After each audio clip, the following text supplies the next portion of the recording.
Good morning. Happy Saturday. Hope you all had a enjoyable morning. I hope you've been able to get some nourishment, a little caffeine in your system. I've had a little shot myself, and so I'm in pretty good shape now. And a little later on, I'm going to go up there and do a little grazing to get a little bit more energy. My name is Rick Noby, and I want to welcome you to the second community conversation on climate and sustainability.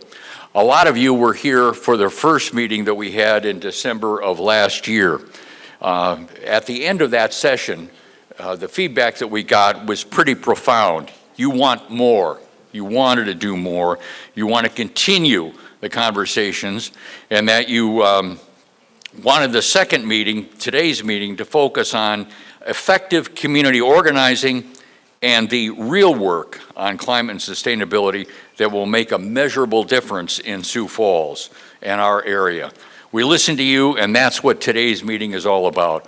By the time we're done at 12:30 today, or 12:32 or 33 or maybe 12:23, somewhere in there, pretty close enough for government work, we will have learned lessons about effective grassroots community organizing. We also hope that all of you will make a commitment on one of the 4 action efforts that you will hear about towards the end of the program today from members of the Sioux Falls Sustainability Coalition. That'll be the final session this morning.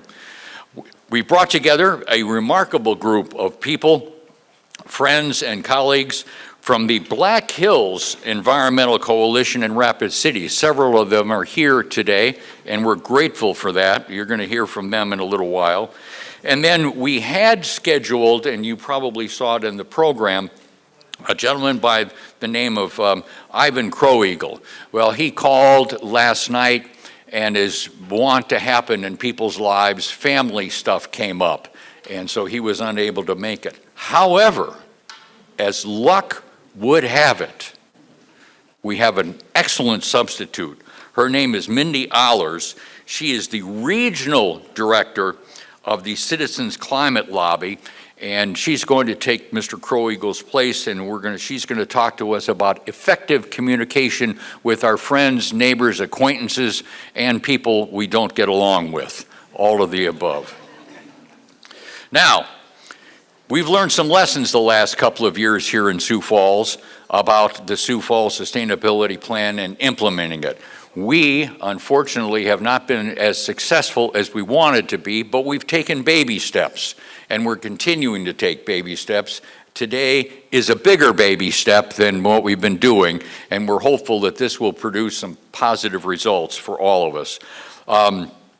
As we did in December, you will see there is time in the program for everybody to interact with each other, roll up your sleeves and talk about the questions that are listed in your program as part of each of the 3 sessions this morning. Also, as we did in December, you will have the opportunity at the end of your roundtable discussions to let us know what you think through a really unique computer tool called Mentimeter, which allows real-time feedback from all of you to be posted up here on the screens, up all of the screens around the room. Now, for those of you that are technologically challenged, like I am, it's a real easy system to use. There are instructions on your program on how to enter it. If you can't figure it out, raise your hand. We have several 12-year-olds standing by that will come around and help you get it all figured out.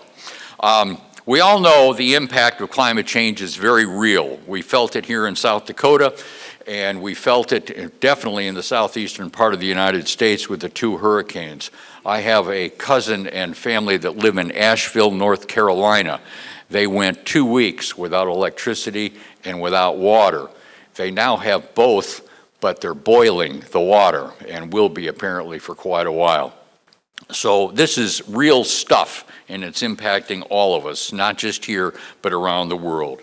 Now, as overwhelming as this challenge seems to be, let's not forget the actually remarkable opportunity that we have to make a real difference. There are clean, well-paying jobs in renewable energy that exceed the availability of trained workers. Lots of new technology, lots of new places to find employment and to do great things. Improvement in clean air and water in our area will have a huge impact in a measurable way. Making our homes and our businesses energy efficient puts real money into our pocket each and every month and decreases our carbon footprint. I slow drive now, Interstate 68 miles an hour. My Prius gets 50 miles to the gallon at 68 miles an hour. Now, I get passed by everybody, literally everybody, including little old ladies on tricycles pedaling, but I'm doing my thing. If you think we're alone in this effort, we are not. There's a lot of activity going on.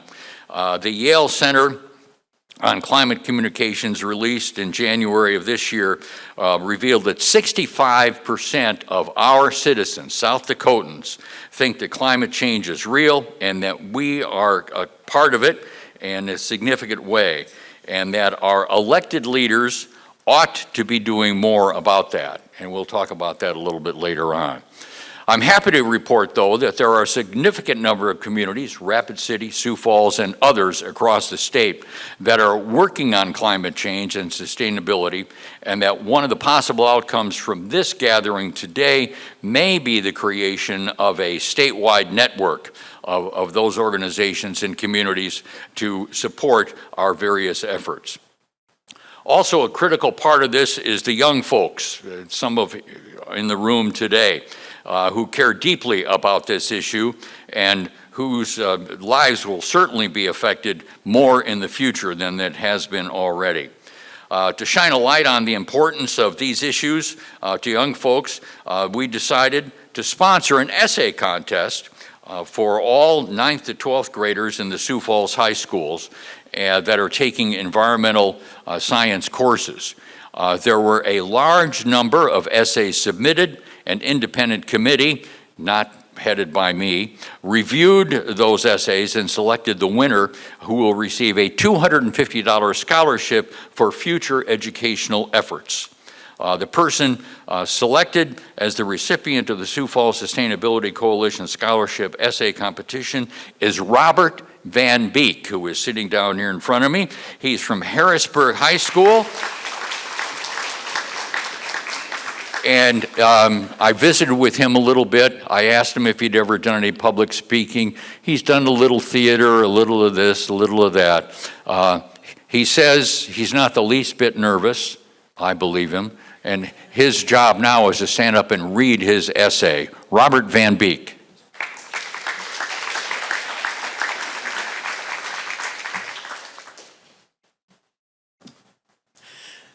Thank you very much, Rick. Okay, hold on. Mother Nature has always held the hand of humanity when needed. In our toddler years of complete reliance on her, she gave us everything we needed. She cheered for us when we innovated, and we depended on her less and less. Then, when it was finally time, she sent us out into the world. But we found a new person to depend on, industry. But industry was an addict to money. Soon, he found his fix in stealing from that same mother, trimming her shrubs, taking her animals, all for another hit. Before long, we were addicted too. But industry was possessive, locking our children into monotonous slums of wood and brick, sending us to do busy work for businesses they created, and puffing up our air with smog. Soon enough, Mother Nature went from a mansion to a studio apartment, and pieces are being chopped off by the day. We thought we could keep this up, but we can't. Each new generation is more unhealthy than the next, both physically and mentally. Our resources have run dry, and we finally stopped listening to the people that have told us it's all okay from higher up. So now we've come to nature's door on our knees, begging for a second chance. Thankfully, no mother would abandon their child if they're willing to change. but that's exactly what we need to do if we want to change. It starts with accountability. While most of us can change to more sustainable ways of life, it would do next to nothing. The real problem here is the large businesses. Here's a fun fact. The idea that we, the consumer, should be more nature-friendly on our day-to-day lives originated from an advertisement from Shell, a company that this past year released 50 million metric tons of carbon dioxide, compared to 13 metric tons by the average citizen. To put that into perspective, the entire population of the Dakotas, Wyoming, and Montana produce less smog than this one company. However, stopping such mistreatment of our skies and nature by the companies would take years, decades even. We don't have that time. So what can we do now? Well, first, we need to start taking care of our resources. Try saving on water, take showers instead of baths, hand wash the dishes instead of using the dishwasher, and make sure to do both as quick as possible while still doing their job. Also try to buy organic produce and meat instead of overly processed foods like Lunchables and chicken nuggets. This encourages small family farms rather than large environmentally harmful production farms. Finally, try to save on electricity when you can. Mix with a whisk, not a KitchenAid. Hang a clothesline instead of a dryer. And keep electronic entertainment to a minimum, as there are replacements, such as live sports, books, perhaps walking through our beautiful downtown, just window shopping. All of these can help you be connected more with nature and less with industry.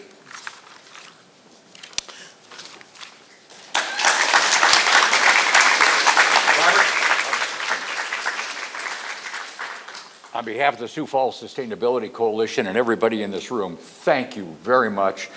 Enclosed in this little folder is a letter signed by Michael Heisler and myself presenting you with a $250 scholarship for your future educational desires. Oh, thank you very much, sir. Thank you very much.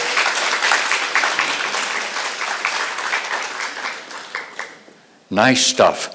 I'd like to introduce now Dr. Michael Heisler. He is chair of SODAC 350. He's going to take over the program for now.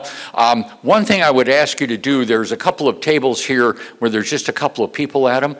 In order for this to really be effective, when it comes time to interact, if you folks that are sitting at 2 or 3 at a table would kind of group together, so that'll change the dynamic in terms of conversations between each other, and we'd appreciate that, and you'll have a better experience. And now, without further ado, the one, the only, Dr. Michael Heisler.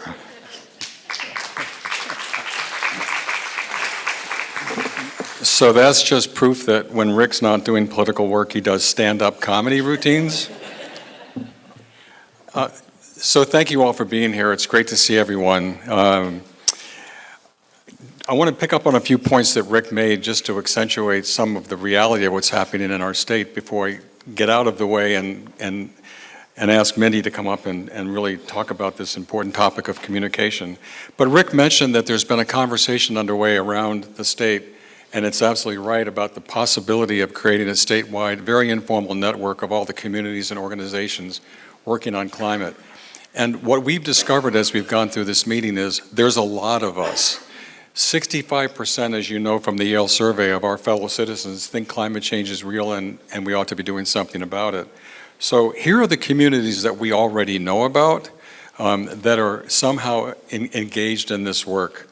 So I'm just going to list them and we'll see where this all goes. But the ones we know about, and I'm sure there are others, include Aberdeen, Brookings, Sioux Falls, Yankton, Vermilion, Pierre, Chamberlain, Rapid City, Spearfish, Custer, Rosebud, Pine Ridge, Eagle Butte, and Standing Rock, and those are just the ones we know about. So we'll see where this goes, and you'll hear more about that as we get further down the road in the new year.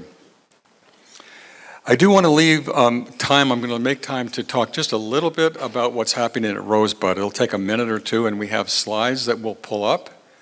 And the reason I want to talk about Rosebud, even though Mr. Crow Eagle's not here, is because he's been an active partner and member of this planning committee trying to put this meeting together.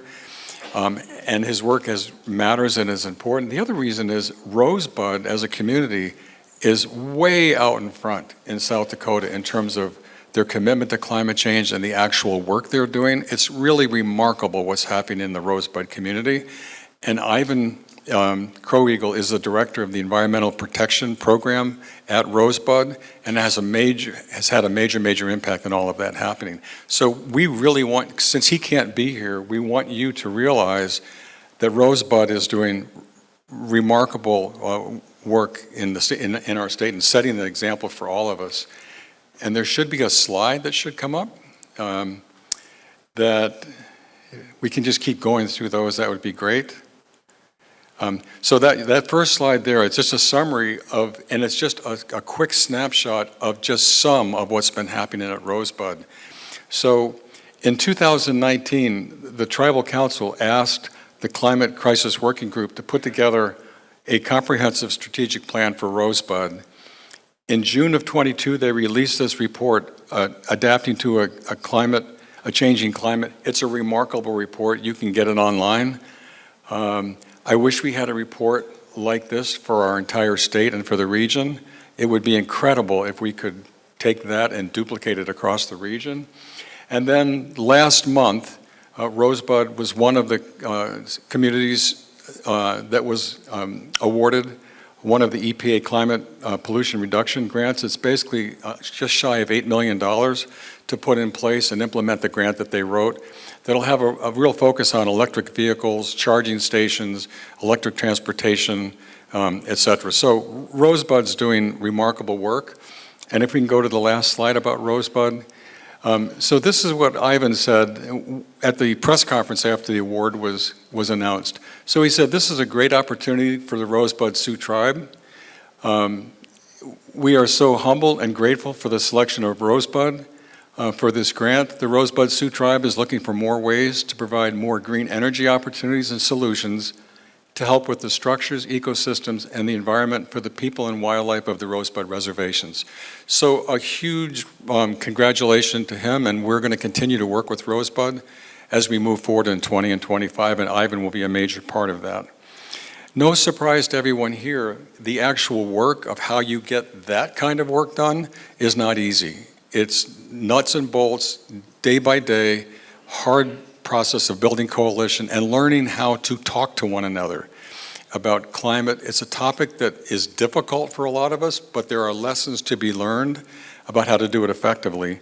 And as Rick said, fortunately for us, when Ivan had to step out, Mindy Aller, who's the regional director for Citizens Climate Lobby, and I love this title, of the North Wind region. Isn't that great? The North Wind region, which includes North Dakota, South Dakota, Nebraska, Kansas, Minnesota, Iowa, and Missouri. A big space. Mindy is the director for that region, and luckily she's here today, and she's going to step in and talk to us about how to effectively talk to our friends and neighbors about climate change. So Mindy, welcome, and thank you very much for being here.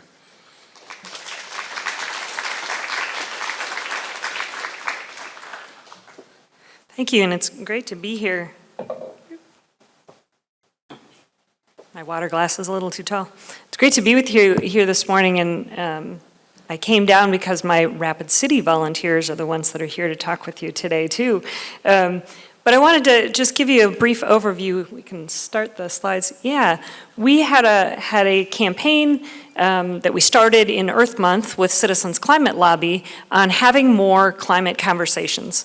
And to do that, we looked at some lessons and some research from a group called Science Moms and another group called Potential Energy. And so what I'm going to do is actually take you through, I'll give you a little bit, we can go to the next slide, a little bit of the overview, just very quickly on what our campaign was and some of the results. And then I'll actually take you through some of the training that we did to help get our volunteers ready for those conversations. So just for some brief background,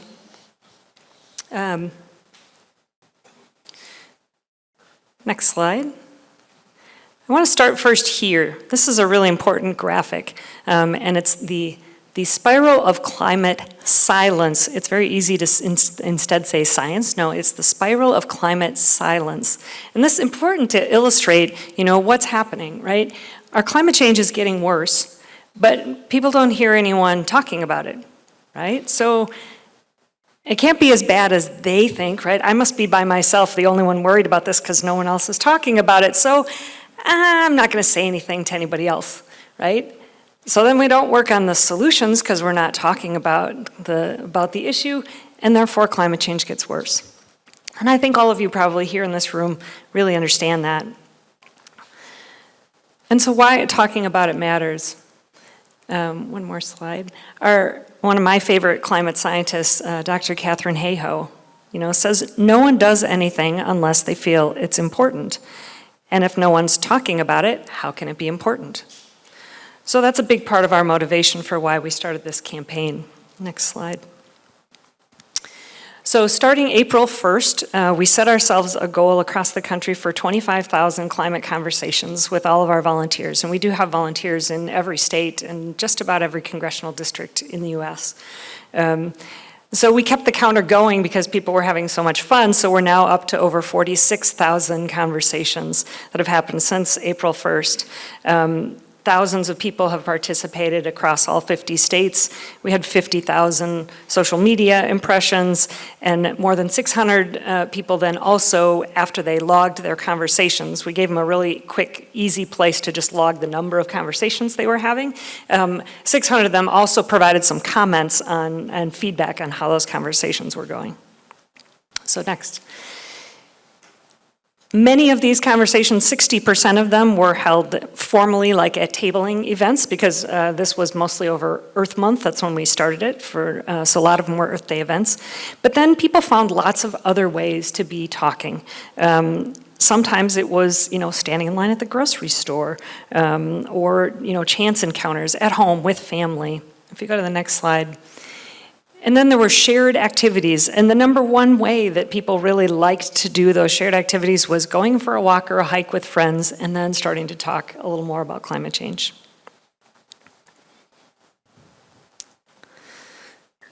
So now I want to give you a little bit of the guide that we used in terms of climate conversations. And it's really easy to remember: heart, head, hands. And this is based on guidance from this group called Science Moms, which is a group of women scientists who are also mothers, who therefore have seen why this is an important thing to be talking about. And I'll also cover a little bit of the research from Potential Energy in their Talk Like a Human guide. So first, you want to start with your head. You can do the next point. And connect on a personal level. Start with the heart. Go back a couple. Start with the heart. And the reason you want to start with the heart is no one can argue with how you are feeling, right? So it's really, I have been worried about climate change because of how it will affect our kids or grandkids or our economy or future generations or any reason of why you want our water quality, our public health, any of those reasons of why you might be concerned about climate change. And if even climate seems a little charged in the conversation that you're having, you could even substitute the strange weather we've been having, the number of natural disasters. You can substitute other words, but really starting with, what is it that you feel about this? Next slide. Because have you ever noticed that opening a conversation with facts doesn't always get very far? Yeah. So that's why we really want to start with the heart. Then go to your head. So here's where you can just pick out one of your favorite facts. Go ahead to the next one. Maybe it's that the world is heating 50 times faster. Maybe it's that climate scientists agree that this is a problem. You can just pick one of your favorite facts, but don't bombard with a whole bunch of facts. Just pick one that you can easily back up that you might like. That helps kind of ground you in some data. Because people do have questions, right? They want to know where they can get a few simple facts, so you definitely want to be able to give them that. and to stress that it is a problem that has been created, that therefore we can fix it. And that then gets to the next piece of add your hands. Because you want to leave people with something they can do. And I bet a lot of you are here because you are all doing something. So one option would be to say, I have been, because of my concern, I've gotten really involved, in my case, with Citizens Climate Lobby, and would you like to come to the next meeting with me? Or I've been involved with the Sustainability Coalition, they're having an event. There's a river cleanup next week, would you like to come with me? That's the kind of thing of the next step of how you personally have taken a step to feel like you're doing something and making it an invitation for the others to join you. So it's important, right? You don't want to just leave people feeling hopeless. That's not a great place to get people motivated to action. We want to be finding, here's something that you can do, or even it can be examples of positive technologies that you've learned about, some new innovation. Maybe it's the story of what they're doing at Rosebud. Any of those kinds of things that help people move forward and see that there's something that they can be empowered with instead of feeling disempowered by just the facts and the problem. So then we come back to just remember heart, head, hands, right? So it's pretty basic steps that we used just in starting these conversations. And one more thing, remember, be yourself, listen more than you talk, and engage with compassion and curiosity. This is one of those ways of getting over if you may have differing points of view, especially on the political spectrum, approaching it with curiosity and questions of, oh really, you feel differently than I do. Well, tell me, how did you come to that conclusion? What is it that makes you think that maybe this isn't a problem? I'd really like to know curiously, and honestly, why is it you feel that way? To open more conversation.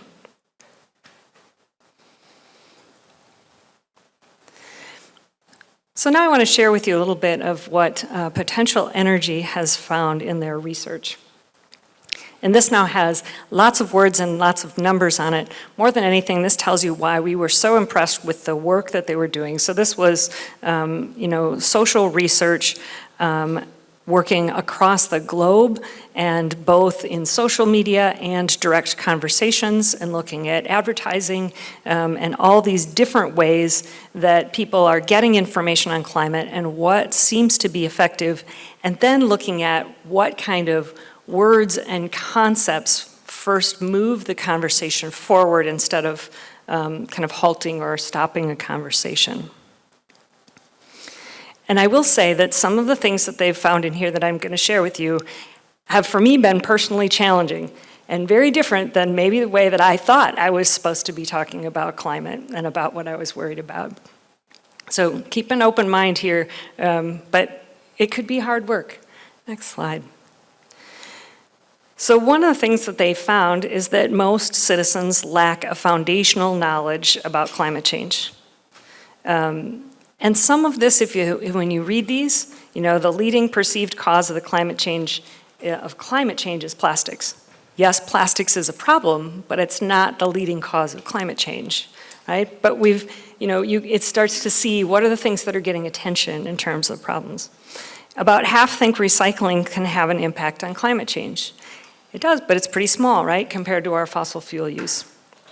Less than 20% think that renewables have gotten less expensive, because they might still think they are expensive, but not realizing how much the cost has come down.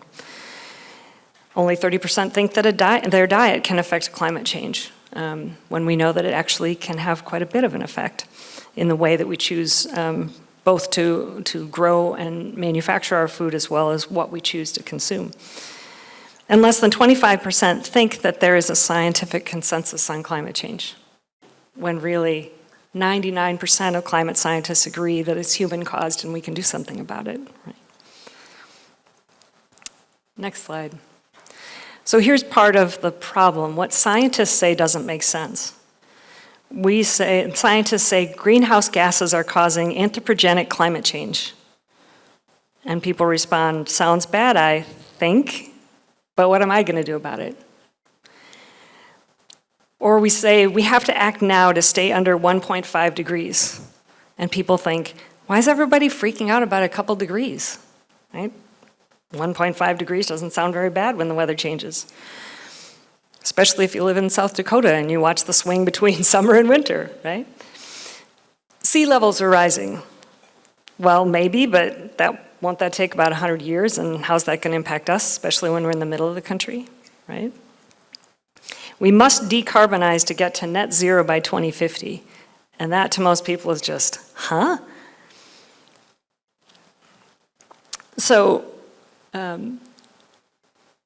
potential energy has given us 8 principles to think about in terms of communicating on climate change. So the first one is talk like a human. And here's one of those first challenges, right? As you learn a lot about climate change and you look at the science, you get all of these words like decarbonization, net zero, anthropogenic, greenhouse gases, carbon footprint, 1.5 degrees, 100-year storms, right? Those are the kinds of things that we start learning when you look at the science. But they're not the words that resonate with people. The words that resonate with people from all of their research is pollution, overheating, extreme weather, costing people too much, and the hottest year on record. Simpler language and less jargony. Don't exaggerate, and I'm not sure that I would always use the word exaggerate, but some of it is also, even though we may feel it's a crisis, that doesn't resonate as much with the general public. So when they hear crisis, they go, oh my, I got to protect myself, instead of, oh, this is something I can do something about. So as much as you may feel that this is the most urgent crisis you have to deal with at the time, as you're starting to motivate people to work on climate change, we need to instead be a more rational source of, this is a problem, it is something that you need to be concerned about, help make it local, but not necessarily start with fire, but instead start with, this is a problem, let's figure out what we can do. Also trying to stay away from partisanship and even words that might sound more partisan to some people. So trying to create, instead of, save the planet, reduce, reuse, recycle, sacrifice, green, or even tying climate to other political issues. And again, these can be difficult things to hear when you're used to those are the things that you say and talk about in your conversations.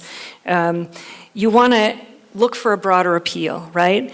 Protect my community. That's something that most people can agree on. We want to protect our community, right? Conservation and preservation.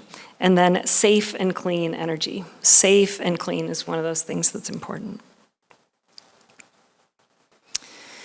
And then, like I said, local. Instead of talking, I think the polar bear has been the iconic issue, but it's so far away from most people. They don't live in my backyard right here, so why should I care, right? Really finding out what are the climate impacts right here that people are seeing and people are feeling in your state, in your own city, in your own backyard, in your neighborhood, right? My direct community is what I care about the most, so help me see how climate change is already impacting my community, and then I'm gonna listen to you a whole lot more.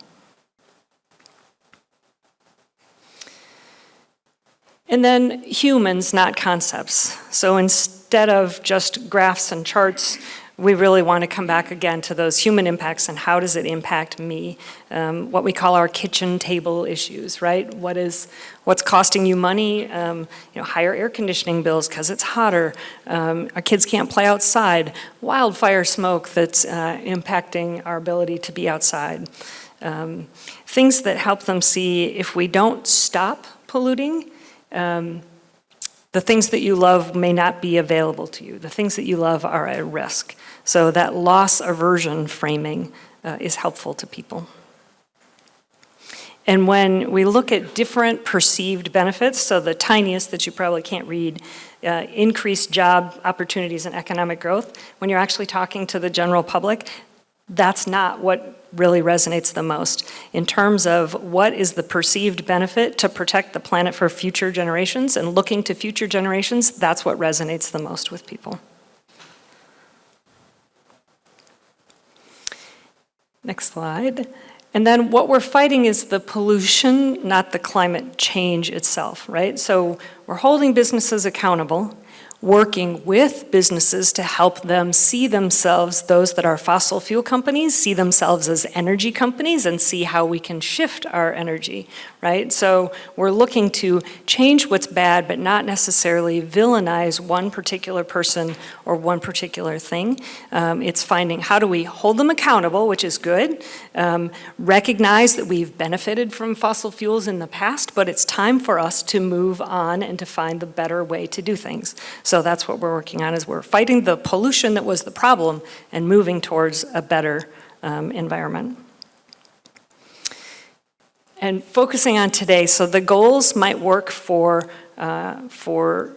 government, for some, those that have to have a particular goal of where we're going, but they don't necessarily work for the general public if you're talking about 2040, when they're just trying to figure out what I'm gonna do next year, or what I'm gonna do this month to meet my grocery bills, and get the kids to school, and get everybody to, to baseball practice, or whatever that they need to get to, right? So keeping it a lot smaller. If we reduce pollution 10% every year, we can make a better world for our kids. And then messengers make a difference too. If you're going to quote from different sources, people do trust scientists, farmers, doctors, firefighters. They don't trust politicians in general. So they're not the best spokespeople nor the best ones to quote from. So then just going back to those 8. Talk like a human. Don't exaggerate. No partisanship. Keep it local. Humans, not concept. Fight pollution. Focus on today. And messengers make the message. Choose them carefully. So we actually might have time for some questions. So you can stay right up here, Mindy, if All you right. don't mind. No? So Mindy, thank you very much. Boy, talk about stepping in and saving the day. So thank you very much for doing that. And as you all know, this really is a difficult process of how do we talk to our neighbors. Absolutely stops us all from actually rolling up our sleeves and beginning the conversation. We call these meetings conversations because that's exactly what we really want to have happen. And in December, we had these same roundtables, and it's this piece now that was the most exciting and the most fun, where we get to Q&A, and then we get to our roundtables and really talk about this. We're going to do 2 things. We have 2 people who will have microphones and will be out amongst the tables who will have microphones and can walk up to you if you're interested in making a comment. One of those that will be helping is a person who you may all know named Julie Game, who's the president of our local League of Women Voters. Julie, can you, and we're going to get a microphone to Julie in a minute. And the other person is Casey Abbott, and we'll get a microphone to him in a second. Casey is the president of a small company called Direct Digital Control. He's also a board member of Building Sustainable Connections. And from my perspective as a cyclist, one of the most important things he does is he's the person that is the coordinator for the regional and statewide annual bicycle tour called RASDAC, which is right across South Dakota. And they do a great job every year, and they raise money for a particular target cause every year too. So Casey and Julie will do that. We really hope now, we have about 10 minutes for Q&A, and then we're going to break into our small groups. Right before we do that, when we finish Q&A, Drew Carlson, who is a member of the board of SODAC, and he is the local person who leads the Citizens Climate Lobby effort here in our town. He's the person that knows how the Q&A piece, the small sessions will work with Mentimeter, and he'll walk up here and walk us through that. There are a lot of really interesting, engaged people in this room, and just as an example, and I'm sure that I'm going to miss many, many people, but I want to mention 3 who have worked with us closely and who we know well, and I'm going to, if I miss anyone, one is Stacey McMahon, who's been involved with climate change and conversations about transitioning to a renewable future for many, many years here, and is a lead partner for the architect group in town that really does a lot of the renewable building and LEED certified. So Stacy is here, and hopefully she'll ask a question. Jordan Diefenbach is sitting there, and Jordan is a friend and colleague who also does a lot of really important work in our community, and I hope he'll say something about all of this. Jordan ran for city council the last time around and came really close. We really hoped that he would win, and we're still hoping that may still happen the next time around. Jordan's involved with a lot of things, but one of the things he does is an organization called Strong Towns, which does really, really important work, and I'm sure he's going to have a question. I know I'm going to miss people. There's another friend and colleague named David O'Hara who's sitting over here. David is a person from Augustana and is a real leading voice on the Augustana campus and in our town about these issues of climate change and sustainability and transitioning to a renewable future. So I suspect that David may have a question or a comment too. So we're really glad that all of those folks and all of you are here too. So let's get the microphones to Casey and to Julie, and then people, don't be shy. This is a tough subject. So we really hope you have good questions and good comments about how we effectively talk to each other. And I'm going to be out of the way because the person who really knows this obviously is not me, it's Mindy. So can we get, Casey, do you have a microphone? And Julia, set to go? Okay, great. Folks, maybe whether Jordan or David, if you want to lead up with a comment or a question, or other people, don't be shy. Jump in and let's see what people think. And I'm going to get out of the way. I'll stay here, but I'll get out of the way so you can might answer the question. So questions, comments, please feel free. Hi. Is this on? Yep. Okay. Yeah, John Schmidt, Woonsocket. One of the things, I'm one of those guys that starts with fire, and I understand, it's more effective if you start with the heart. I understand that. But then I start talking about, Stephen Hawking, saying that if we don't stop this, it's going to hit, in a worst case scenario, 250 degrees Celsius, which is 482 degrees Fahrenheit. And this is part of such the wide range of how hot is it going to get. Because you hear other scientists that are, reliable people saying, well, we could reach somewhere around 6C, something like that. Of course, that would destroy society, but we would probably survive it. And to make people, take action, it's hard to discuss this with people because at what point are you exaggerating, right? You just have to tell them the range. And another thing is not just how hot it is, but how soon it's going to happen. And this is, now some of you may be familiar with Dr. Guy McPherson. He actually said things were going to happen too fast. And so he proved himself wrong. And I think this was an example of exaggerating.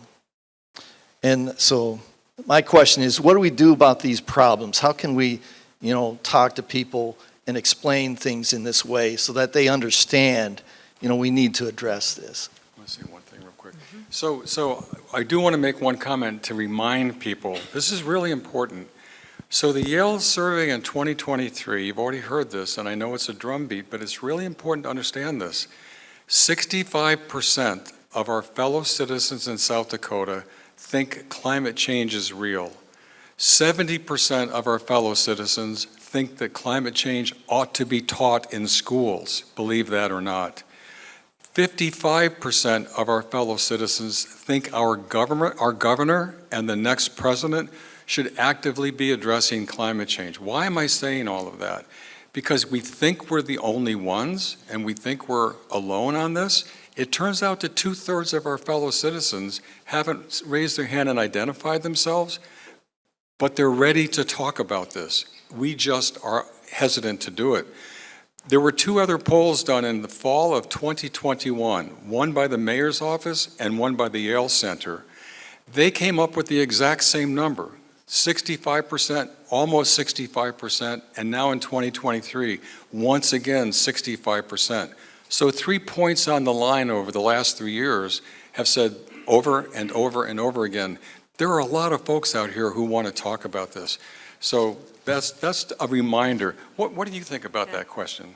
And what I was thinking too is you also have different audiences, right?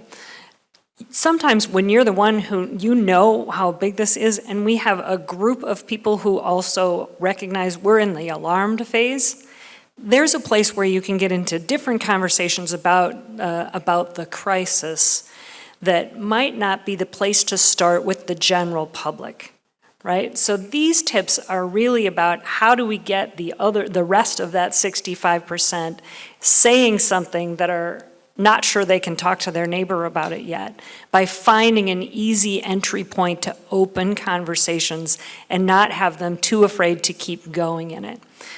So there is a little difference depending on who's your audience at the time, and needing to have a space for us as activists too, to be able to deal with the emotional toll and sometimes the panic you can feel that we're not acting fast enough.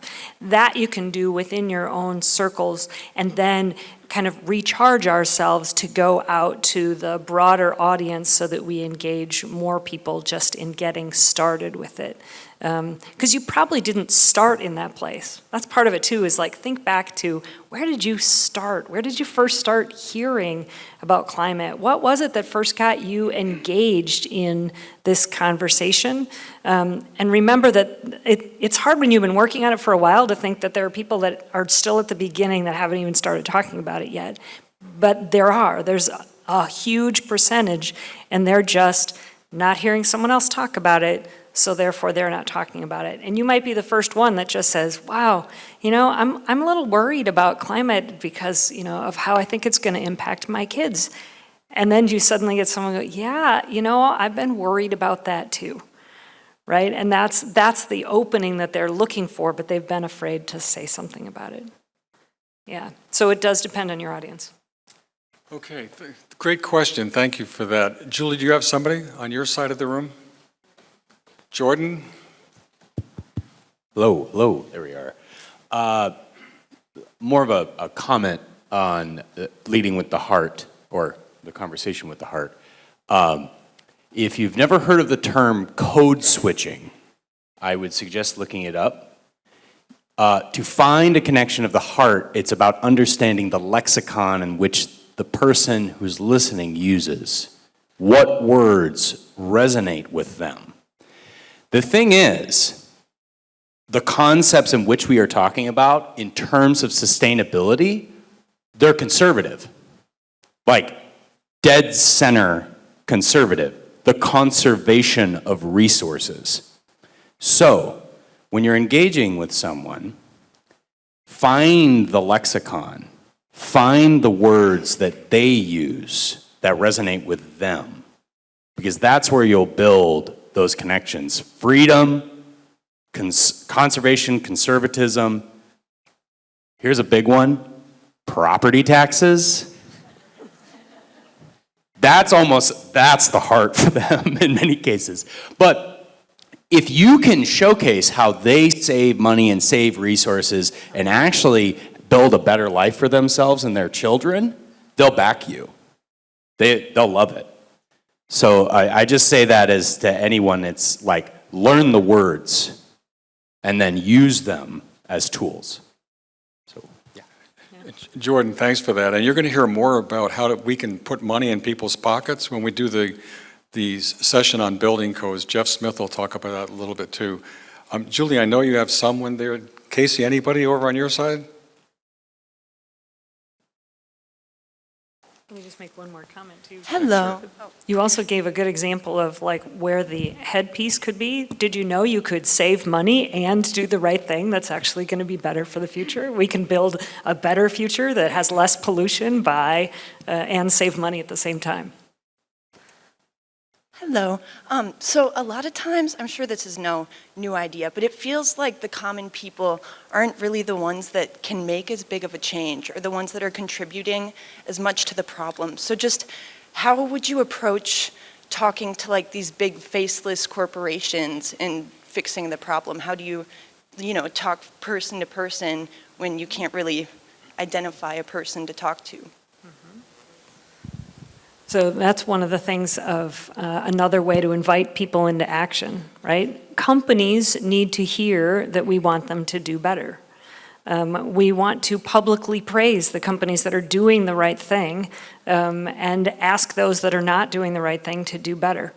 And we need to call our elected officials, right? Part of this that the general public isn't talking about it, therefore for politicians, climate change is way down on the list of importance of what they think people care about because we're not talking about it enough.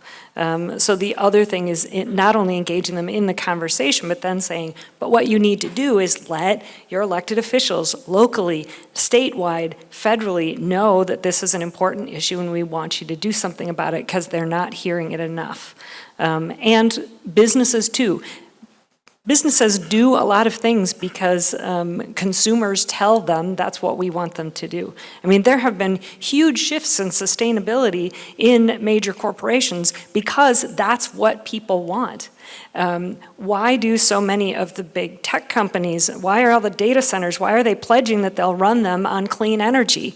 That's because that's what consumers have told them they want. That's why for Microsoft and for Google, finding locations where there's more clean energy, that's where they're opening their data centers, because they've made pledges for that, because that's what they know people want. So the more encouraging people to really speak up on why it's important is what does shift businesses. And then policy. Policy is the other piece. And that's really my lens from Citizens Climate Lobby is that policy, especially federal policy, is a big place where we need to make a shift. And practically to that end, Rick Noby and I have been, and a number of us have been working with some of the members of our city council talking about where do we go with the Sioux Falls Sustainability Plan. It's a long story about what happened with that plan, but one of the people who we've had long conversations with is a fellow named Rich McCurris. Rich is still interested in building codes, transportation, and green spaces, and we asked him, what can we do as a community interested in this to make a difference? And he said, show up. We really need people like the folks in this room to come to our city council meetings and to our informational sessions, because he said, here's what happens. We try to get an issue on the agenda about building codes or transportation or whatever, and he said the same 10 people come every time. And of those 10 people, 9 of them are the folks who are fairly verbal and rabid about not moving forward.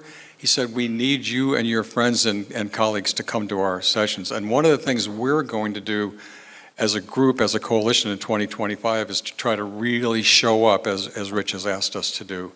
So we're almost out of time. I think there's another question. I think David has a comment. I want to introduce you to two people, two of my colleagues who are in the room, just so that you get a chance to talk with them as well. One of them sitting over here is Dr. Steve Matzner. Steve's waving his hand right there. Steve's a biology professor here who is like an encyclopedia of wisdom on all sorts of things having to do with biology and climate change. He's also the advisor for the Augie Green Group. So I highly recommend, sorry Steve to put you on the spot, but talking with him before you go. My other colleague sitting right here all by herself, Dr. Loveland Swanstrom, Julie Loveland Swanstrom right here, is one of the best things that I have had the opportunity to do at Augustana is being a part of hiring her. Religion and philosophy professor, don't let that stop you talking to her, because she's one of those people who will help you to take the ideas of the world's religions, the world's philosophies, the history of ideas, and connect them to the things that are going on right now. She also knows a ton about beekeeping and aquatic invasive species, which is not what you would expect from a humanities professor. There's my comment part. Thank you for all this. My question for you is, for both of you, is what advice do you have for us, talking like folks of our generation and standing here as a middle-aged white man, for engaging and empowering younger people, marginalized voices, and so on to have these conversations. Since I find it easy to do that, but I know there's loads of people in our community who don't.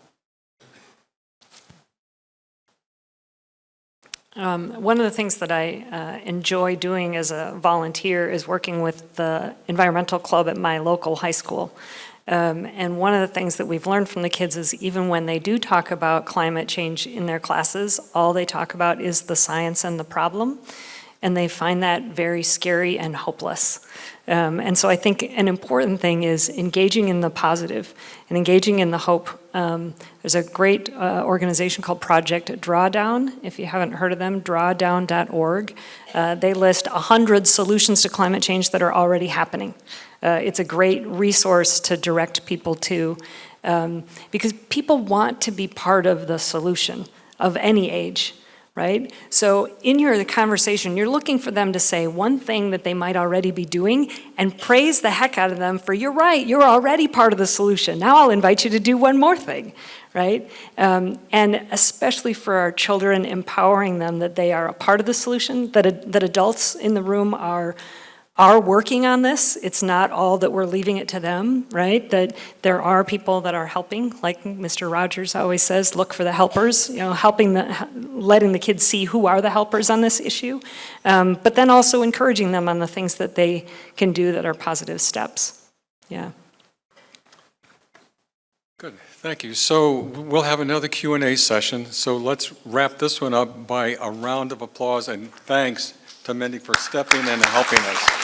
Thank you very much. All right, so now we're going to get to work, and we are going to ask you to do what you did in December, those of you who are here, and that is take a couple of questions that we'll put up on the screens and work in your tables to try to come to some answers to those questions, and then get your information and your ideas up on these screens through Mentimeter. And the person who's going to talk to us about the questions and how the Mentimeter piece will work, as I mentioned before, is Drew Carlson. And we're going to take 15 or 20 minutes to do that roundtable conversation and discussion, and then we'll move on to the second session. So Drew, you're ready to go. Thanks. So Mentimeter is what we're using for real-time survey feedback. On each of your tables, you should see a sheet that looks like this. It has QR codes on both sides. You'll want to look at the side that says Mentimeter at the top in blue. There's two ways you can connect to our survey. One is if you just open the camera on your phone and point it at the QR code, it should highlight in yellow, and it'll take you to a link that directly connects you to the survey. If that's being finicky for you, you can also go to mentimeter.com, and there's an 8-number code that you can enter to connect to the same survey as well. Okay, thanks. And Drew will be circulating and answering questions if you have problems. So we have about 15 or 20 minutes. If you can roll up your sleeves and get to work and get your information up here, that would be great. And then we'll begin, we're going to be basically on schedule. We'll begin our second session right around 10:30 or 10:35. So again, Mindy, thank you very much, and thanks everyone for your comments. Let's get to work and see what you all think. Thanks very much. We're going to go over the results of the survey real quick. The first question, how much of an impact do you think you could make with regard to sustainability on each of these levels? We see kind of a good consistent pattern here. People seem to think that we can make a lot of difference at the local level. A little bit of a difference at the state level. We can see some people kind of middling, some people are a little bit more pessimistic about the state level. National is interesting. We've got more of a split here. The average is lower, but there are either more people who think we can make a bigger difference or no difference at the national level. So that's very interesting. So here we can see that big number 1 out there, that's the average, and all the little dots are people's individual responses. So a lot of people seem to think that there is at least some potential and some interest in a network focused on sustainability in South Dakota.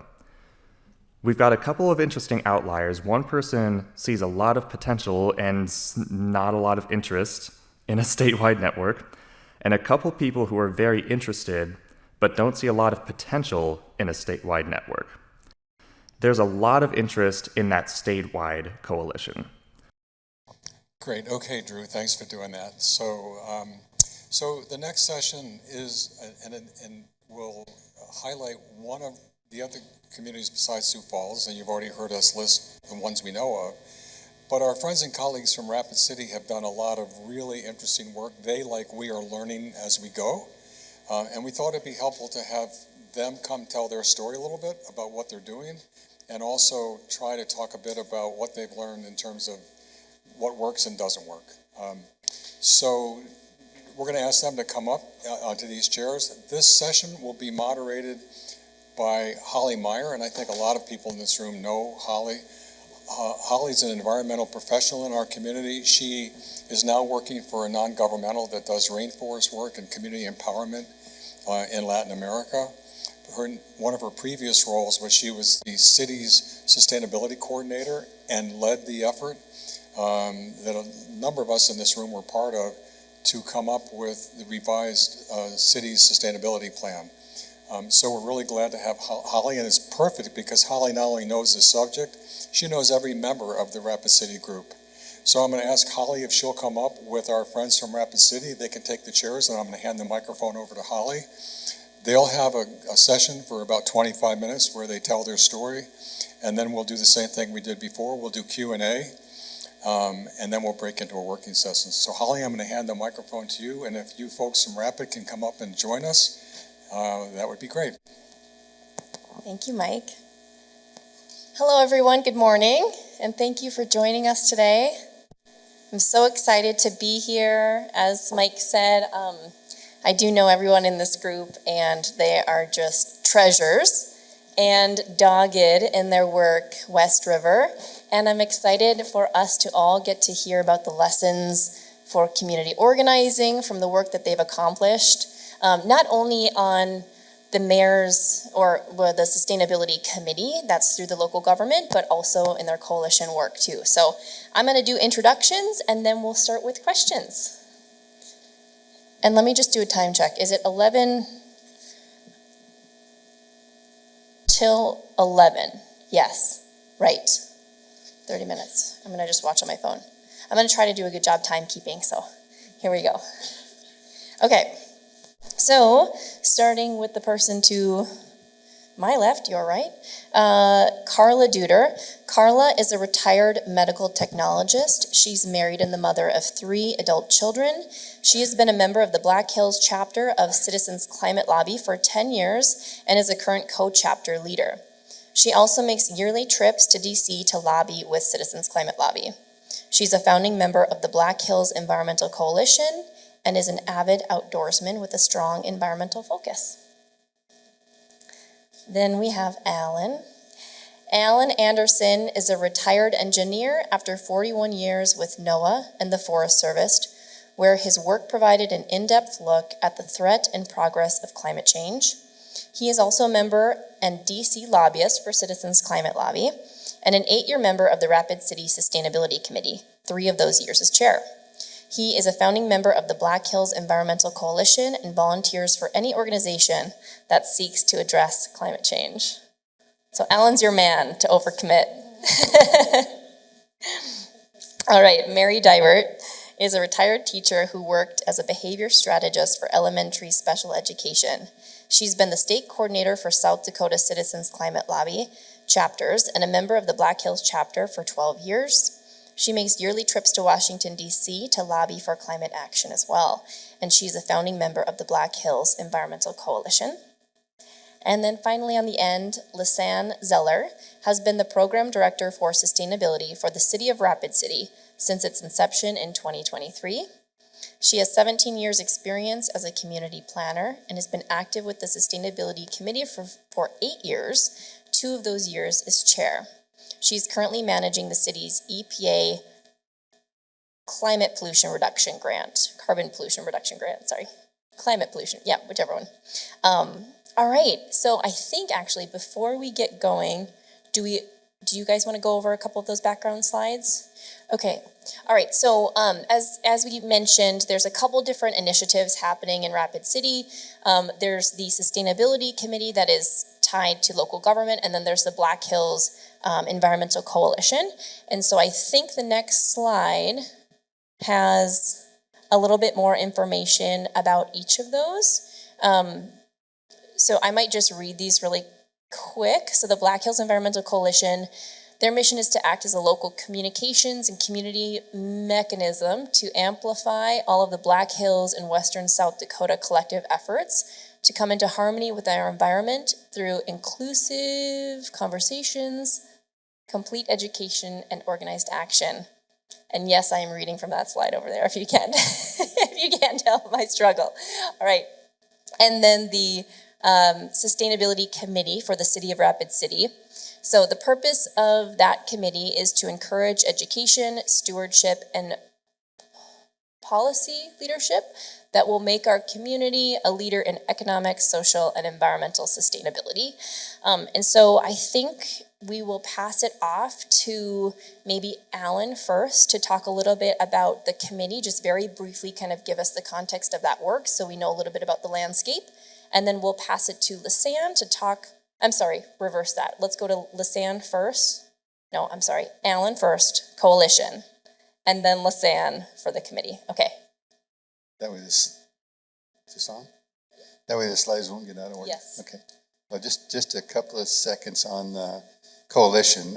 We started about a year and a half ago, and it kind of birthed itself in a meeting with Citizens Climate Lobby. We had talked a long time about trying to bring the organizations together and get people out of their silos and communicate amongst each other. And I think that's probably a lot of the same thinking that you folks had.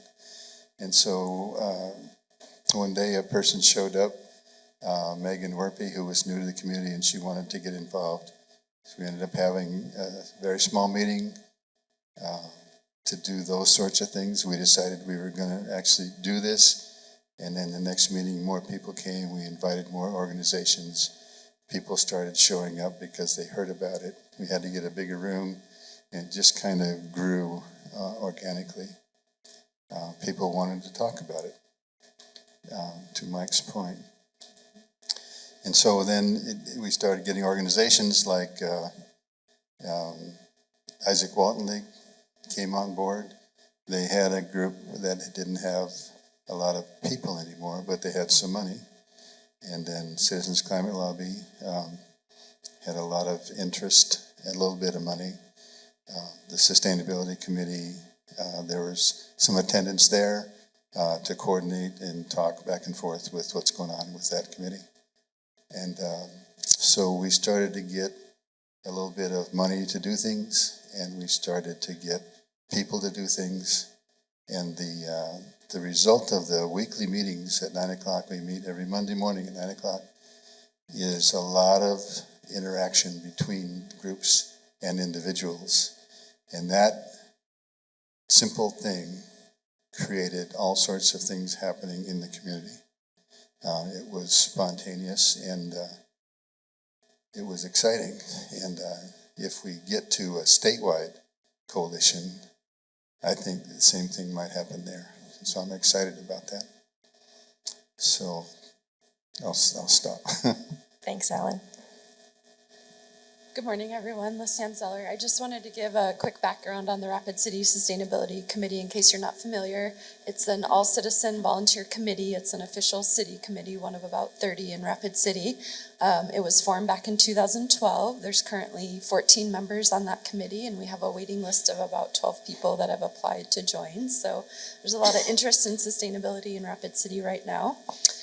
It is an advisory committee. It's one of the mayor's committees, so it does not have any official authority or authorization to enforce anything. However, that has not kept the committee from staying very busy.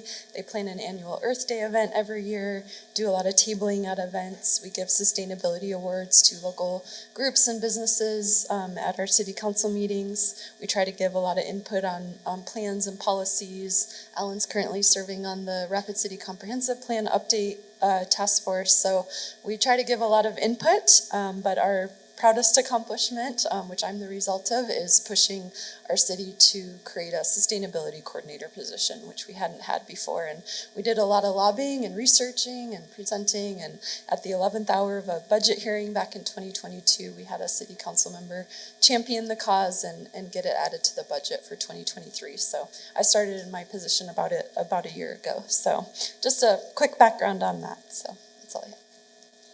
Great. And it's so amazing to have another sustainability coordinator position in the state. So important to have that in local government. And I'm wondering, Lisanne, if you wanted to chat a little bit about some of the great work that you were doing in regards to the CPRG program, if you have a couple highlights.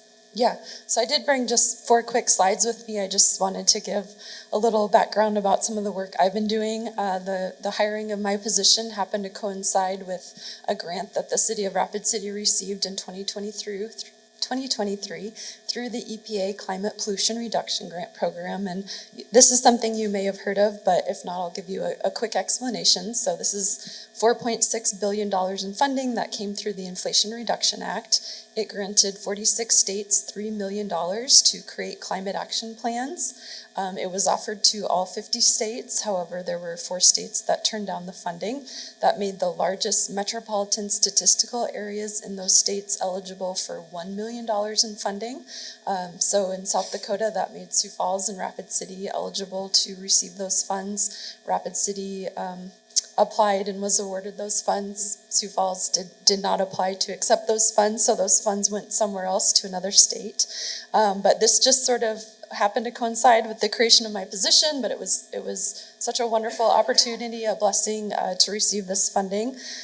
So this $1 million does cover planning activities to create 4 deliverables for the EPA over the next couple of years. But I do want to mention that this funding, while it provides an opportunity to create plans about what we need to do for the future to reduce our climate pollution and improve air quality in our community, is not tied to any federal, state, or local regulations to actually require us to reduce our greenhouse gas emissions. So we're just in a planning phase right now. If you go to the next slide, this just has the 4 deliverables that are due to the EPA. So March 1st this year, we had a greenhouse gas inventory and what's called a priority climate action plan due to the EPA. That climate action plan and the greenhouse gas inventory are on the City of Rapid City's website. So those were already done. Now we're moving into the next planning phase, which is a comprehensive climate action plan. So the first priority climate action plan really looked at the next 5 years. What can we do between now and 2030? Now we're looking out to 2050. So that's currently what I'm working on. In 2027, we have something called a status report due that I haven't even worried about that yet. That'll come later. So we're in the thick of planning right now. We're learning a lot. It's been a great experience, a wonderful opportunity. We have a lot of community members helping us with this plan. I'll be doing a lot of community engagement going forward. If you go to the next slide. I just wanted to touch on a couple of our findings. So this is our per capita greenhouse gas inventory for Rapid City, a breakdown of the sources of our greenhouse gas emissions, and then taking an average for our population, our greenhouse gas footprint is almost at about 20 in Rapid City, which is very high. About 50% of that comes from our electricity usage, which if you're familiar with Western South Dakota, a lot of our energy is from fossil fuel coal-fired power plants in Wyoming, unfortunately. So we have a rather large greenhouse gas footprint in Rapid City. So a lot of opportunity there to make improvements. If you'll go to the next slide. So these were the findings from our priority climate action plan. This is the plan that we already created, looking at the next 5 years. What are some things that we can do to reduce greenhouse gas emissions in Rapid City? A lot of this is some very low-hanging fruit because we haven't done this work before, looking at energy efficiency improvements, planting trees, things like that, but as well as some more robust things like renewable energy and improving our multimodal transportation network, so on and so forth. So these were things that we identified for Rapid City that we could work on. So all we need is some funding and some political power. So that's just a quick recap of the work that I've been doing through the EPA Climate Pollution Reduction Grant. So thank you, Holly. Thanks, Lisanne. Congratulations on that huge effort. You guys are doing amazing work. All right, so first question here, based on the breadth and depth of experience you all have working in Rapid City, what are some of the lessons that you would want to share with this group on how to be effective in community organizing?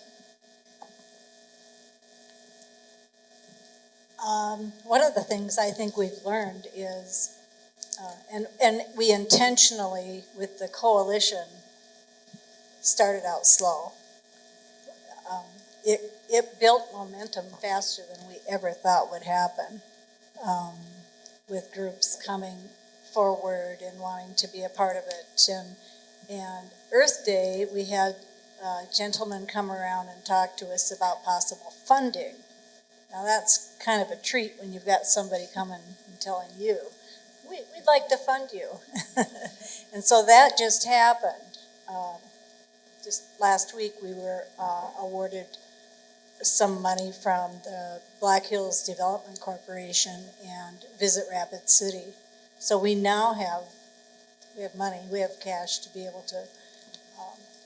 to do some projects with all of our partner groups. And that's kind of the purpose of this, is joining hands, amplifying everyone's voices. And so moving slow, I guess, was one of the things that we learned was a good thing. And now we're kind of at a crossroads where we have funding.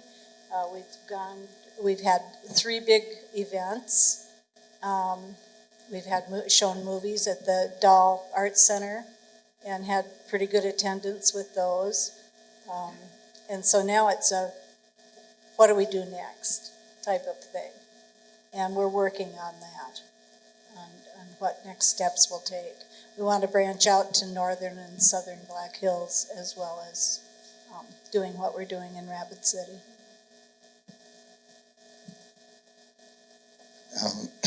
I can try if you want to go ahead.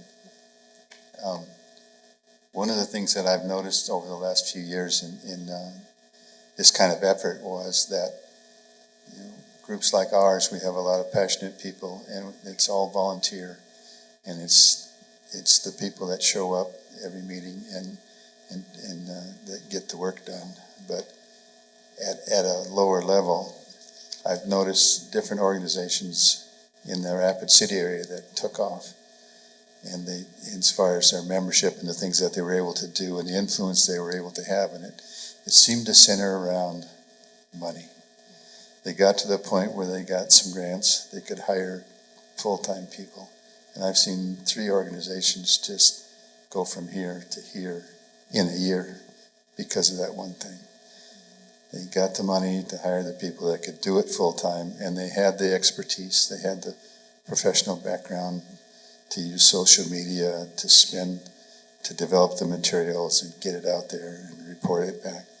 Those 2 things really can make a difference. I want to say networking is another thing that really is a positive from like a coalition like this.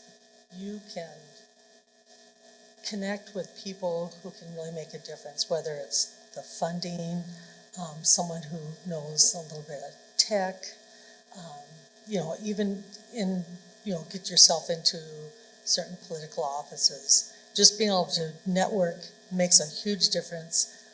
And people, just word of mouth. I mean, you just might be talking to someone, like we're talking about conversations and climate, just talking about, oh, now we've got this Black Hills Environmental Coalition. And that right away sounds inviting, non-threatening, and you'll get people asking, oh, what is that? And you come and they have something to offer that maybe 2 organizations down the table was really struggling with. So the networking piece of it is really important. All right.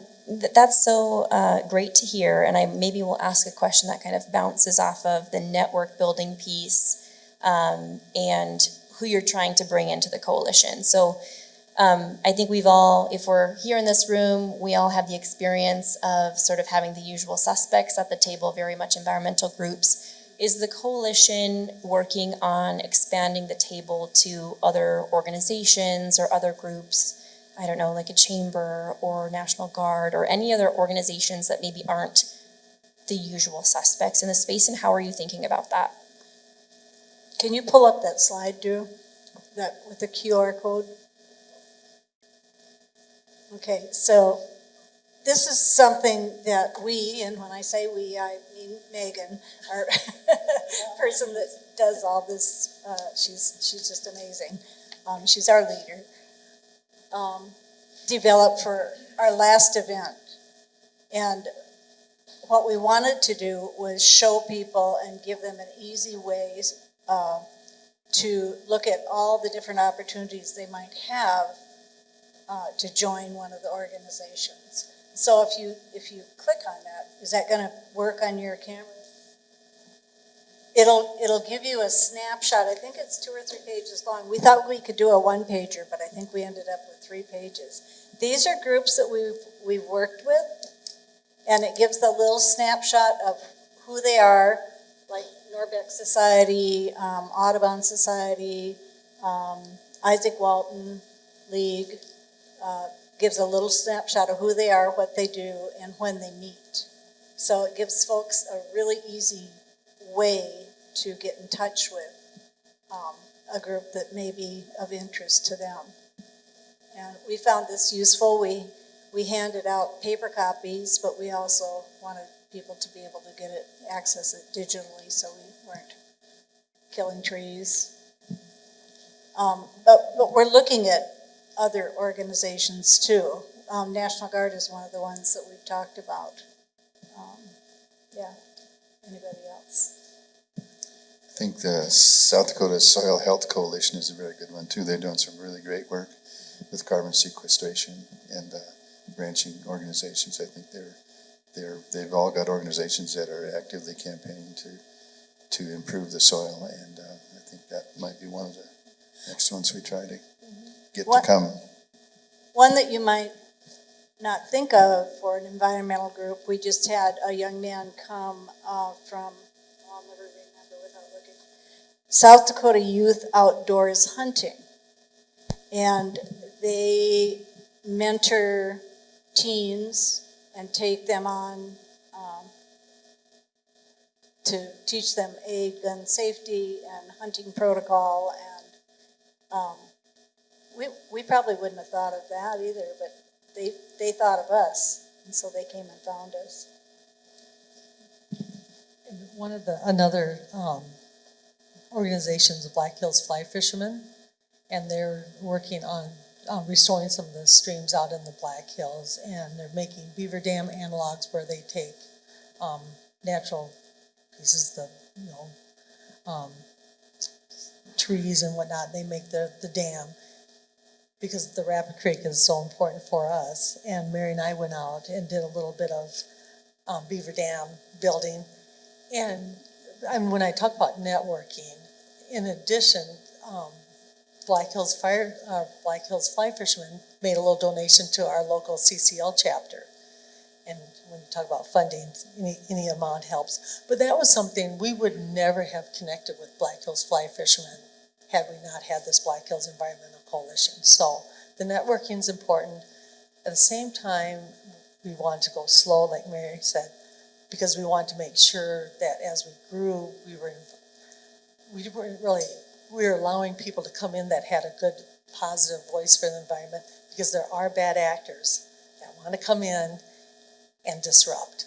So, we're working on mission statements and guidelines, but we don't want to be in a silo.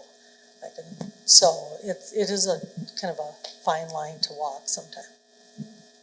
Yeah, I appreciate knowing that, some of the nuances behind the work too. I'm wondering if you can also speak to, we've talked about the sustainability committee, and then there's the broader coalition in the community. Wondering if you can speak to maybe some of the intersections between the coalition broadly and working at the local government level. How are you trying to work together? Are there particular goals you're trying to advance, outside the CPRG ones, which are, land it in city government. How are you kind of thinking about those two spaces working together? I think for one thing, the coalition is a big support group for the committee. We've got their backs, so to speak. Yeah, the Sustainability Committee members, when they can, come to our meetings, and some of our members are on the Sustainability Committee, so there's the natural communications there that we don't have a formal interaction to speak of. You want to talk to that a little bit? Okay. But just keeping track of all the things that are going on in both areas is a big help. So, we can support each other in whatever activity is going on. Like when we do a movie, everybody in all the silos will repeat it onto their social media, and it helps with the attendance, and it helps get people in there. So not a formal tie, but an informal one, and it seems to be working. I want to mention,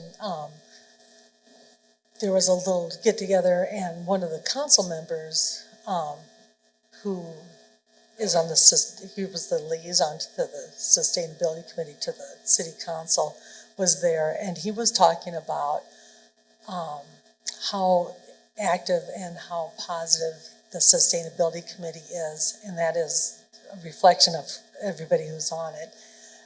But he was saying how all the other committees, or the other working groups that were under the mayor's, jurisdiction, were all a little jealous of the Sustainability Committee because they got things done, and they had everyone attended the meetings, and there's a waiting list. And so, like Lisanne said, the intersection between sustainability and environmental awareness in the community is pretty high.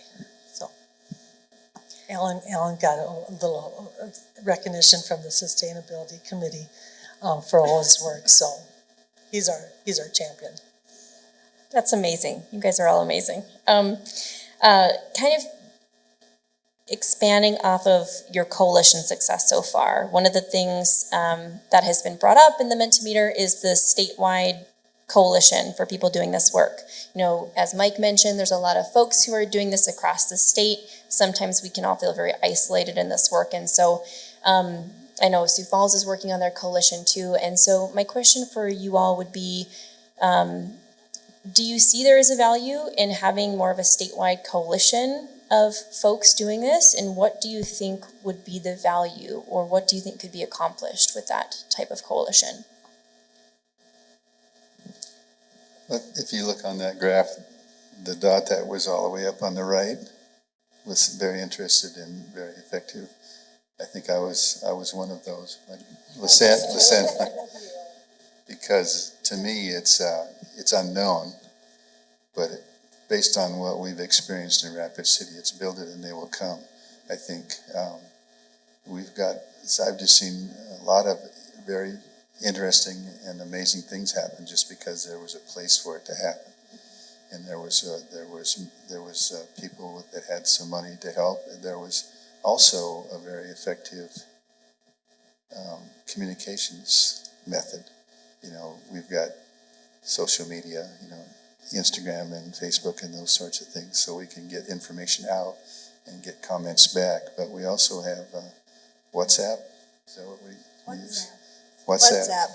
So for an old fart like me, that's like something I have to struggle to remember what it is and how do I use it. But that one little communications tool, is something that young people use, and it's kind of easy to use once you learn it, and it can bring in everybody that wants to be a part of the communication. So we have interested people. If you have somebody that's professional and you have a way to communicate, those things can generate activity just by their own. People can bring in ideas and say, let's do this, or this is what we're doing, can you help? And it's helped in ways that I probably could go on and on for too many minutes. But I think the potential is there for a statewide, and I've been kind of dreaming about this, Mike, for years that South Dakota could bring all these groups together, because Pierre and the governor's office and our representatives aren't hearing this. They're not here, and they don't think we care. And that's one of the ways, I think, to tell them we care, is if we bring all the like-minded organizations into one space and start talking about it. And then if we want to send a message, probably getting a little political here, but I don't know how to keep that out of it. If we want to get things done, then we might have to talk about stuff that's a little political. As if we have that number of people calling or talking or writing, then that's influence, and I think there's a lot of potential there. Yeah, I think I can give a good example of how it's worked out in the hills. We have a group called the Clean Water Alliance, and they work hard. They've been working hard for years to protect our natural resources of Pactola Lake and the creek, and where our water sources come from. And right now, there's a plan to shut down any mining around Pactola for 20 years, the next 20 years. And usually we're against something. This one we're for, because that would be wonderful. All our drinking water comes from there.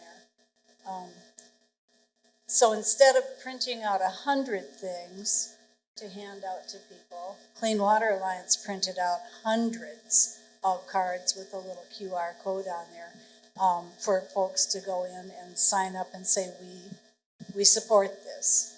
And so we amplified those voices just by existing, just by being a coalition, because there were so many groups involved that were willing to take action of 2 minutes, maybe 2 minutes to go in and send that message. So that's just one of the ways we've already seen action. And if you're a Black Hills lover, if you've come out to visit and vacation and hang with your friends and family, I have those postcards. So if anyone really wants, before you leave, if you want to just take a screenshot of that QR code, it takes you 1 minute. It takes you right to the fill in the blank, 2 sentences. The U.S. Forest Service is just wanting to get public comment by the 21st, and then they will put that 20-year ban in, which would be such a win for the environment. When we're already talking about a Missouri pipeline from out to the western part of the state, it's foolish to even think about, But this is what the coalition can do, the power and voices. That was a great call to action, Carla. We can tell you're all very experienced in bringing people in. I love that. I know we're 1 minute over. I was going to ask Mike, I'm looking to, do we have like 2 minutes left for, okay. Just very quickly, I'd love all of you to answer this question. For all the people in this room, what is the one piece of advice or tip you would have as somebody wants to engage more in climate action at the local level? Find a coalition. Something like this is an easy way to find what group. Maybe you're more interested in the birds, the Audubon, climate action. Isaac Walton, if you're fishing, outdoors, conservation, climate action is one of their main pillars. So just do a little footwork and you can find something that really interests you, and they all have climate as part of their action.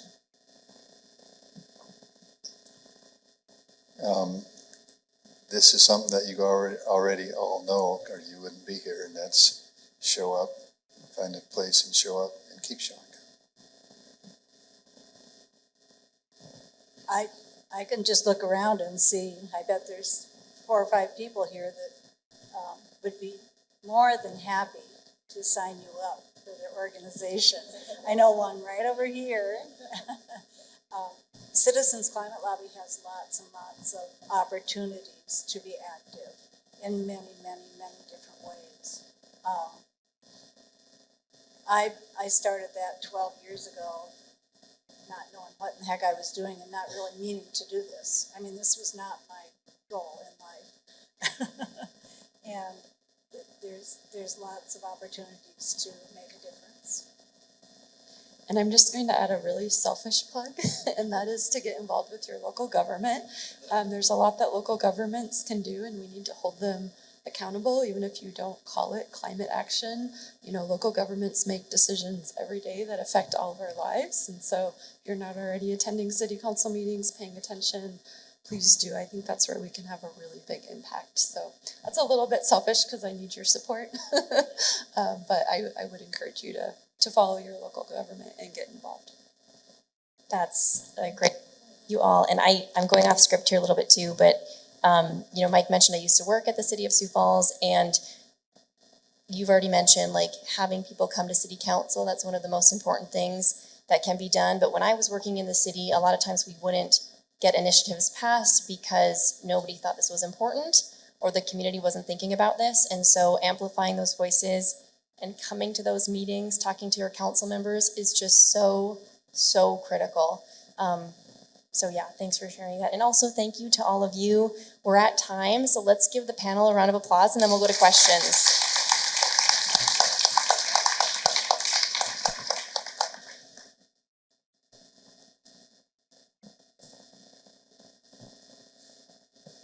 Do you need these back?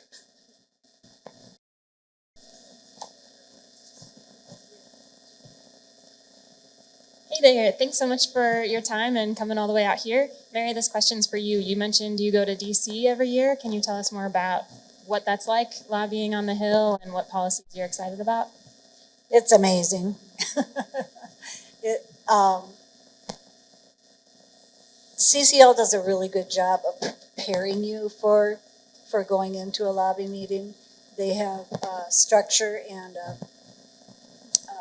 protocol that we follow, and makes it pretty easy. So you're meeting with, we're lucky. We get to with our 3 members of Congress, and it used to be that we'd meet with 6 or 7. We'd have 6 or 7 meetings when our organization was smaller. Now we're big enough that that's our job. Is we'll meet with our 3 members and we set the meeting ourselves. We pre-meet. We have the luxury of pre-meeting on the trip there, in our Airbnb. But the biggest joy is seeing our young folks. We've done a concerted effort to bring more youth into our organization, and to watch them go and have their voices heard, and to realize that they do have a say in things. That is just the very best part. And over the years, we have established relationships with our members of Congress, the staff more than anybody.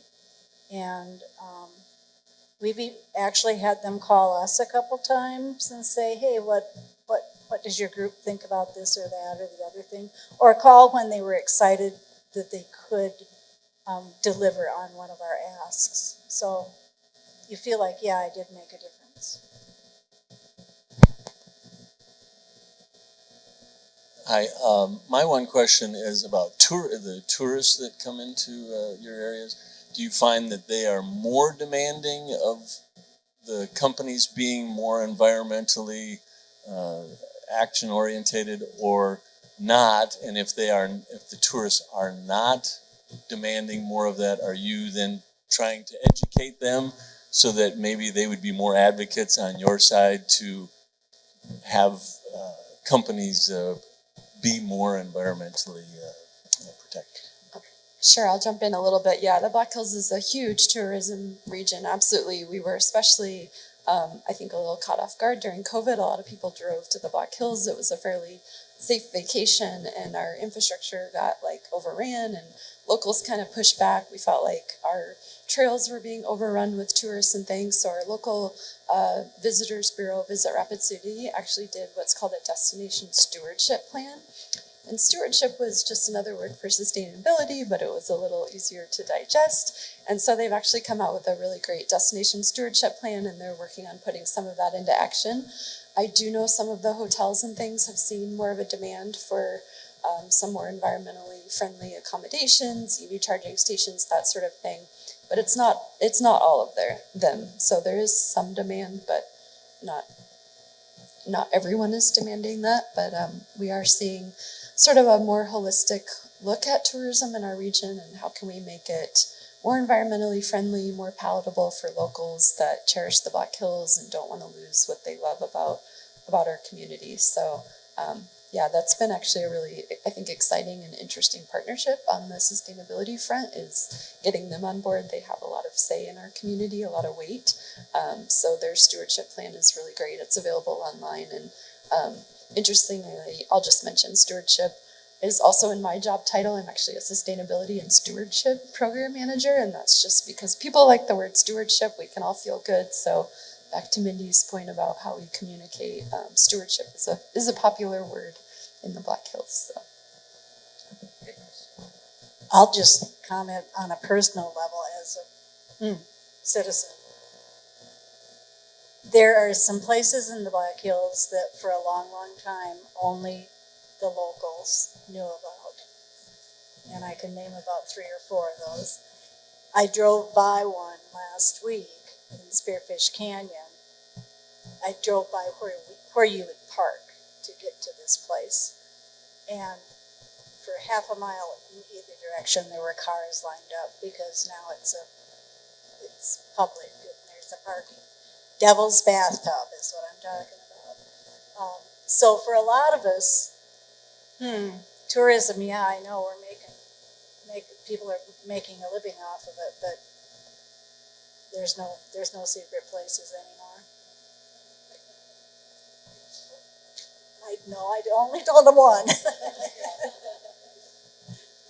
There is a hotel in Rapid City, I think it's called the Rushmore, where they specialize in environmental efforts. They try and make it sustainable, and they advertise that, and I think they're doing well. I don't know if there's more, but there's at least one that's focused. Yeah, and I just want to piggyback one more thought. It really depends where the visitors are from and what they're used to. So if you're from Colorado and you have recycling bins on every corner and EV charging stations in your community, you come and expect that.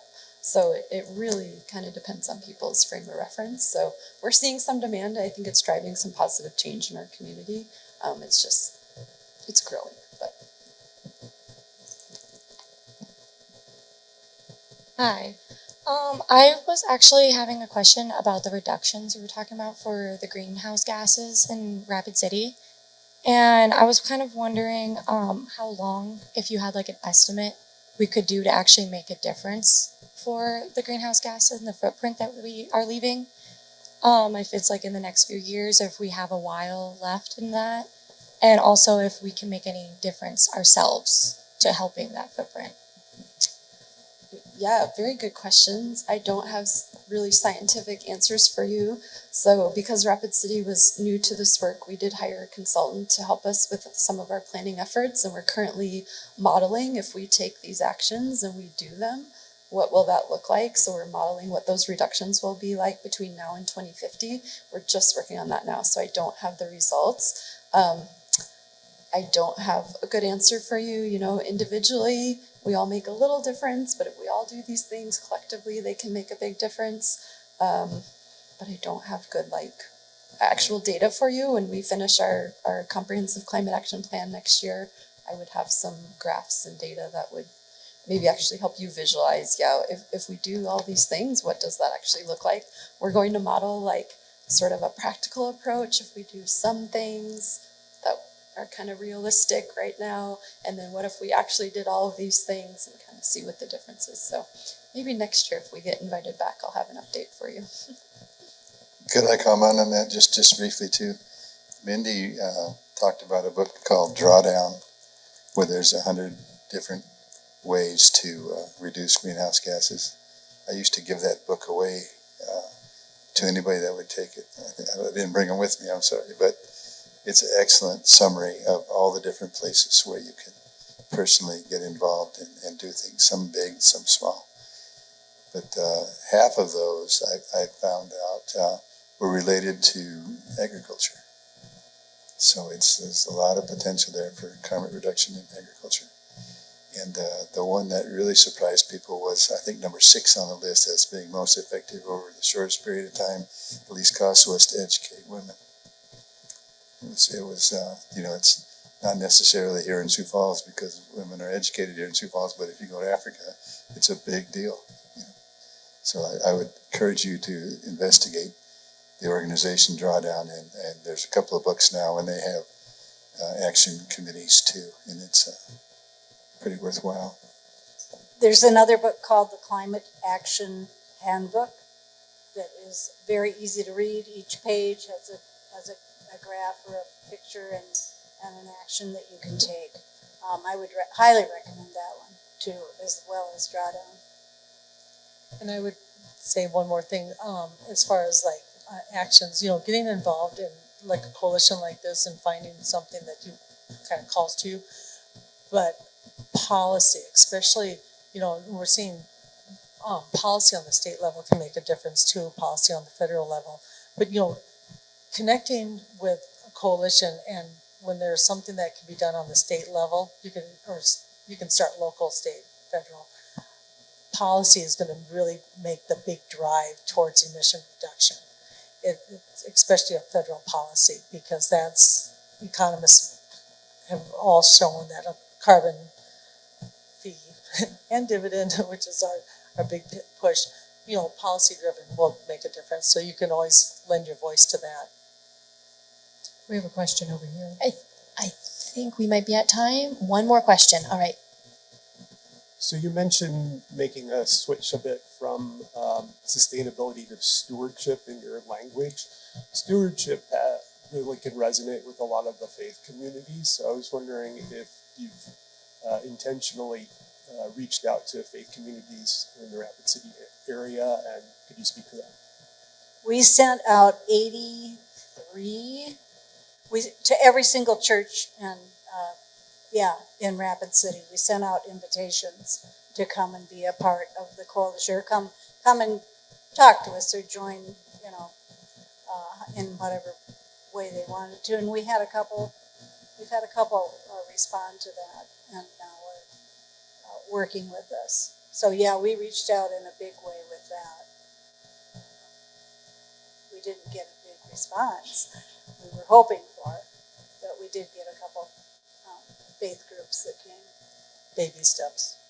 But it was a letter. It was no one-on-one, so it was kind of a mass mailing that we signed and sent. Great. Well, thank you everyone for your questions, and thank you all panelists for being here and chatting about your experience. We appreciate that. Thank you. Okay, and I add my thanks to all of you for coming, and Holly, thank you very much. You were the perfect person to moderate this, and thank you for taking time. So a few comments before we transition into our working groups. Apart from the political piece and the knocking on doors and the one-on-one conversations, everyone in this room knows there's another major force that's driving this process that's to our advantage, and that is the economics of what's happening with renewable energy. And we could spend an entire morning talking about that, but just a couple of examples in our own community, and I'm sure they're the same examples in Rapid City and the other communities. Mitchell Tech has a training program for wind turbine technologists. They have far more applicants every year for their 2-year program than they can take in. Every one of the people who gets into that program has a job the day they begin their program, and their starting salaries are somewhere between $50,000 and $55,000. The projections are that between now and 2023, there will be a 60% increase in the demand for wind technologists. So the economics of this are going to increasingly be favorable to our point of view about this. The 3 major power companies that provide power to Sioux Falls, and Holly knows this really well, are already committed to get to 80% of renewable energy by 2030 and 100% by 2050. And the reason they're doing that is not because they're good folks, although they are. The reason they're doing that is because they're stockholders and their boards know well that the real investment is not in coal and oil, that the efficient use of energy that's renewable is driving the conversation at this point. So in our community, we can talk about what we're going to do about power. The reality is that all three of the major providers for power already on their websites are committed to it. And one last thing, looking for new partners and places where you might not think that you have opportunities. And the National Guard story in Rapid City is really quite remarkable. The Grasslands Coalition in South Dakota is quite remarkable. And you may be surprised to hear me say in our community, the Home Builders Association is an organization that we are actively thinking about ways to interact with and work with. The president of the Home Builders Association in one of the meetings of the task force that Holly chaired was asked a question, and the question was, why are the home builders part of this process? And this gets back to the economics that I think Mary talked about. And his answer was really interesting. He said 10 years ago, this was a year ago now, he said 10 years ago, we wouldn't have been at the table in this meeting talking about developing a sustainability plan for our city. Because 10 years ago, the people coming to us and asking us to build them homes had no interest in building sustainable or LEED certified construction and design into the houses we were building. He said now, again a year ago, he said 90% of the people who knock on our doors and come to members of the Home Builders Association begin the conversation by demanding that we build homes that are energy efficient. And they're doing it because they believe in the issue, 65% of it, and because they know the economics. And I don't want to keep putting Stacy on the spot, but Stacy is the lead senior partner in Coke Hazard and does a lot of this work. And it's just interesting to me that the Home Builders Association has said, we have no choice. We're being asked to step up and do design. So apart from the politics, which are important, the economics of this are driving this conversation as well. So let's go on. I'm going to ask Drew to step back up and talk a little bit about the next three questions that are part of the roundtable sessions. And we're going to ask you all to get back to work, and Drew's going to go over those questions in the process. We'll take about 15 minutes for the roundtable conversations, and then put your thoughts and opinions back up on the screen. So Drew, can I hand this back over to you?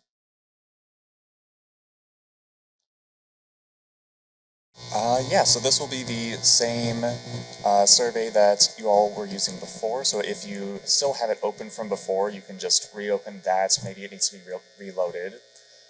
If you did close it for some reason, you can use the same process as before to get connected, and it'll get you right to the question that we have on the board right now. It looks like people have already been kind of looking at this first question here of how big of an impact can we have in Sioux Falls and in South Dakota. We'll give it a few minutes for this question. Yeah, we'll move on to the next one in a couple minutes here. There's interest in making a big impact in Sioux Falls specifically. South Dakota is more middle of the road. Some people are kind of pessimistic, but there's a pretty big hump in the middle there of people who think we can definitely make at least some progress on this. Here we've got the actions people think that we can take now after this event. The biggest ones are city council and recycling, biking, composting, planting native plants. These are all really good. A lot of meeting, conversation, there's a lot of these small ones that the word cloud doesn't do the best job of combining. There are a lot of common themes here too. And again, here we have some interesting, again, like a lot of common themes. We have Chamber of Commerce a couple times. We have lots of, outdoor youth outreach ideas, universities. Healthcare came up 3 times, it looks like. That's a really interesting one. That would be good to reach out to. Street epistemology is an interesting one. I suppose that's like how we think about our streets, how we think about getting around. I think, this was really productive. I'm glad that we were able to get all these responses. I think with that, I'm going to hand it over to Rick, and we will move on to the next section. Thank you, sir. Thank you. Whoa.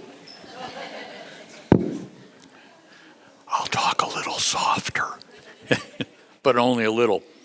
Well, so far this morning, we've had what my friend John Fixtall calls the 30,000-foot look at things. And then when we listen to the folks from Rapid City, we're down to the 25,000-foot level view of things. And now we're going to get down to ground level where we are. And we're going to talk about that. The Sustainability Coalition is made up of 12 different organizations in and around Sioux Falls. And what we're going to hear next is a presentation from 4 of these organizations that are doing the work that we're talking about doing now. And they're going to spend some time talking about what they're doing, and they're going to invite you to join them. There'll be an opportunity for you to participate by signing a sheet of paper which is on your table, and I'll hold it up here in a little bit. And then after we listen to these folks, we'll ask you to make the commitment, and then I'll come up and give a rousing closing speech, which will send you out of here all wildly enthusiastic, and then we'll move on, okay? So locally, we have some people doing great work. First up, you're going to hear from Emily Hoyos, and she is with the Big Sioux River, Friends of the Big Sioux River. Emily, if you want to come on up. And then Stacy McMahon, who's with, she's going to be doing some conversation today on binfluencers. And then you're going to hear from my friend Megan Eisenvoss. She is from Dakota Rural Action.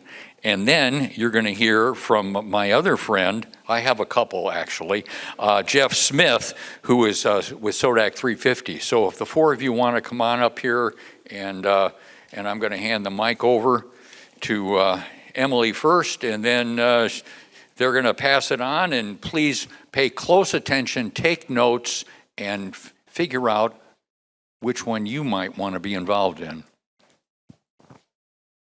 Perfect. Well, thank you so much for that introduction, Rick. As he mentioned, my name is Emily Hoyos. I am the Outreach and Donor Coordinator at Friends of the Big Sioux River. We are a water advocacy nonprofit that is based here in Sioux Falls, but we work all throughout the Big Sioux River watershed, from Watertown down to Sioux City, working to clean up the Big Sioux River and to educate people about water quality as well as water quantity issues in the state. So our mission at Friends of the Big Sioux is to protect and restore the Big Sioux River and its watershed, improve the water quality, and educate our community to build a conservation ethic. So how do we do that? We have 4 main buckets of work that we do at Friends of the Big Sioux.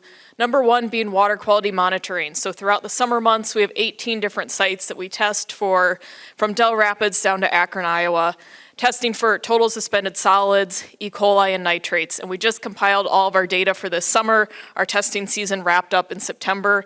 And so over at our table, you can grab our latest testing results from this year. You can see that, especially following our flooding events that we had early this summer, our water quality numbers were not so great. So there's a lot that needs to be done to help clean up the Big Sioux.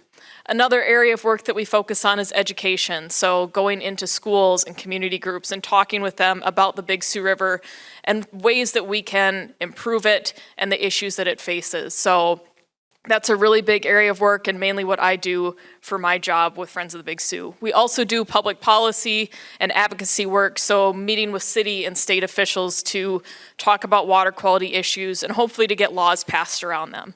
And then the main issue that I want to talk about today is that we focus on river restoration. So cleaning up the trash that is in the Big Sioux. That's a really big issue.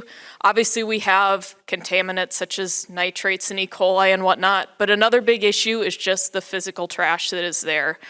For a long time, especially like back in the 40s, 50s, et cetera, they tried to stabilize the bank with tires and cars and whatnot in some areas. So right now we're working on trying to get some of those larger trash items out. And then of course, following flooding events like we had this summer, there's a lot that just ends up in the river. So already this year we've gotten a couple picnic tables out.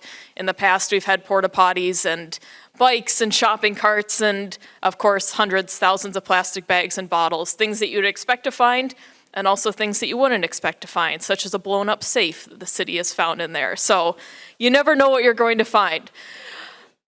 Obviously, getting in the river, cleaning up trash in there is a lot of work, so those are kind of special one-off events that we do.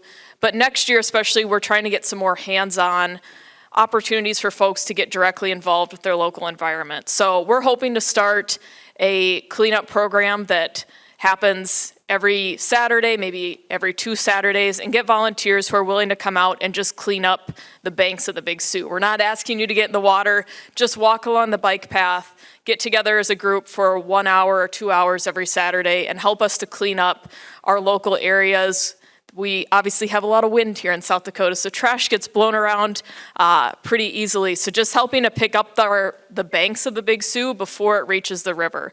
So that's our main ask today, is to get people out to sign up to be a volunteer. You can come out every week of the summer if you want, or just once or twice.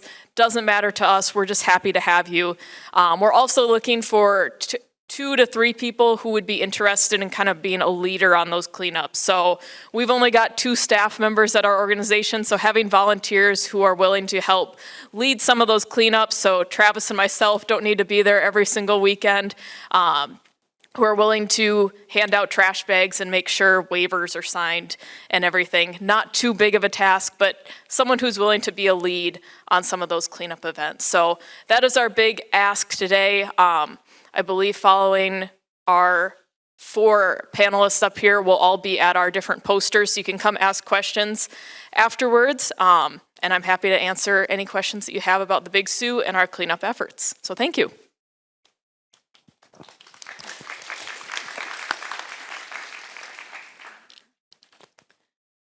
My name's Stacy McMahon, and I'm representing Binfluencers. It's a nonprofit that raises awareness around waste diversion. I'm on the advisory council, so they asked me to speak about this. The Binfluencers, what they're about is inspiring others to first reduce waste in your own life and in your area, your sphere, reuse, so less waste is generated, recycle, and then rethink or be thoughtful about those actions, and to make a positive impact in Sioux Falls and the region. What we're seeing as the problem around recycling and waste is when you throw something away, if you think about it, and my friend Jane, who used to do the Plain Green conferences with me, I don't know if any of you ever attended those, but when you throw something away, where is away? You know, we just, it goes in the bin, and the bin goes like this, and you can't see it anymore, and then, you know, so what does away mean? Waste diversion in Sioux Falls is going down. In 2018, there was a this is recycling rate, 23.4%. 5 years later, it's down to 19.7%, and they were predicting that there would be another 2% drop this year, which is kind of a lot.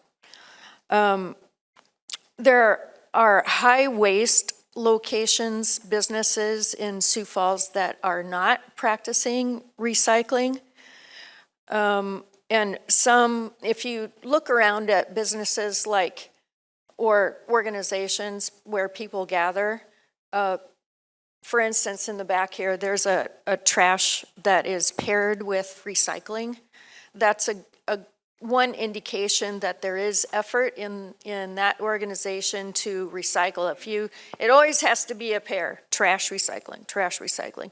When you walk down the street, Phillips Avenue, there's a trash can and recycling bin that are paired.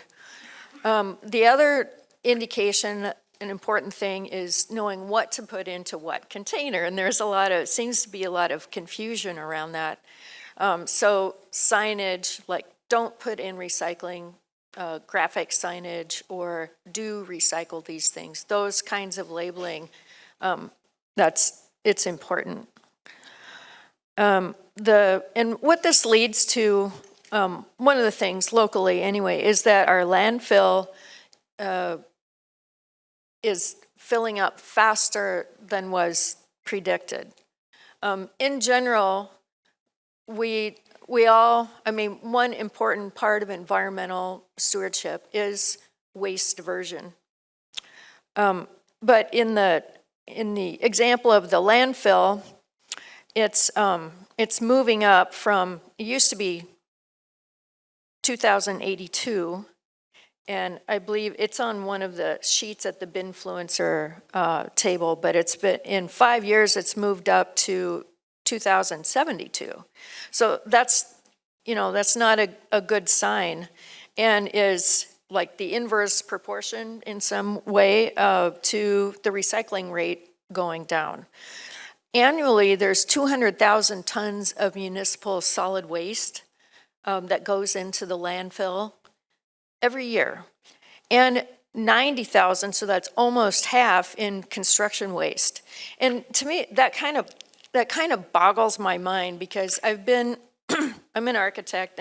Michael's mentioned it a few times. And I've been part of projects that have diverted it like up to 85% of construction waste from the landfill. So it's possible, and it's not difficult. It's just that the structure and the process was set up in the project to make that possible. So part of that's education, part of it's part of the contract, got to do it. And then the other part is monitoring. Somebody has to make sure that that's being reported, and then, there's check-ins on that.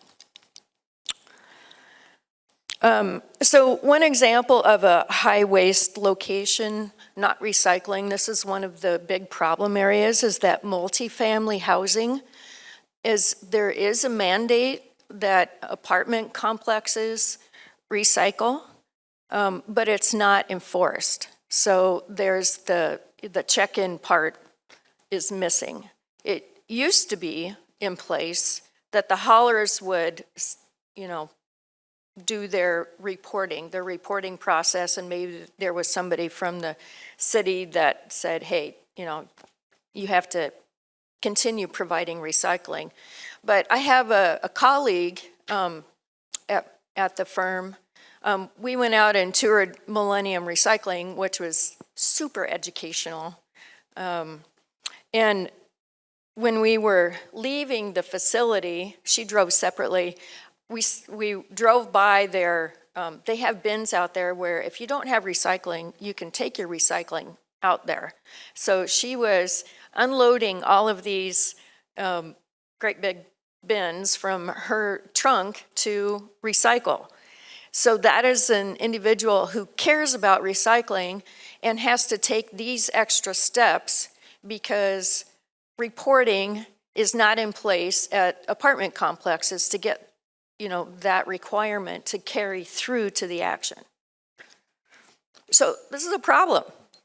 And it's inconvenient for people, and it's not right. That should be in place. And so what are some of the whys behind not recycling? There is the thinking that recycling is complicated. Gosh, I don't know if I can recycle this or not, and if I do, it's going to contaminate the whole container if it's not recyclable, and I go ahead and dump it in there, which is really not the case. Millennium, which is an MRF facility, it's our local material recovery facility. They're single stream recycling. This is probably old news to a lot of you, but it's just really interesting to go to their facility and see all the conveyor belts, and there's blowers that separate the plastic, and there's magnets that get the metals out, and and how that goes through the process. They have a couple of robots, and they have a lot of a handful of people that are also working on the lines, and they have cats that are also involved in the process, which is really interesting. You need to go see that. And then, so fear of contamination, recycling is complicated. There is a cost to recycling. Extra, for businesses, that means an extra dumpster, trash bin, recycling bin.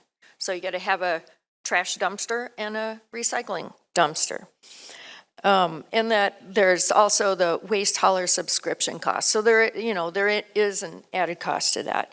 And then at the same time, for the businesses especially, is the space. Yes, there's space for a trash bin, but maybe not for the recycling bin.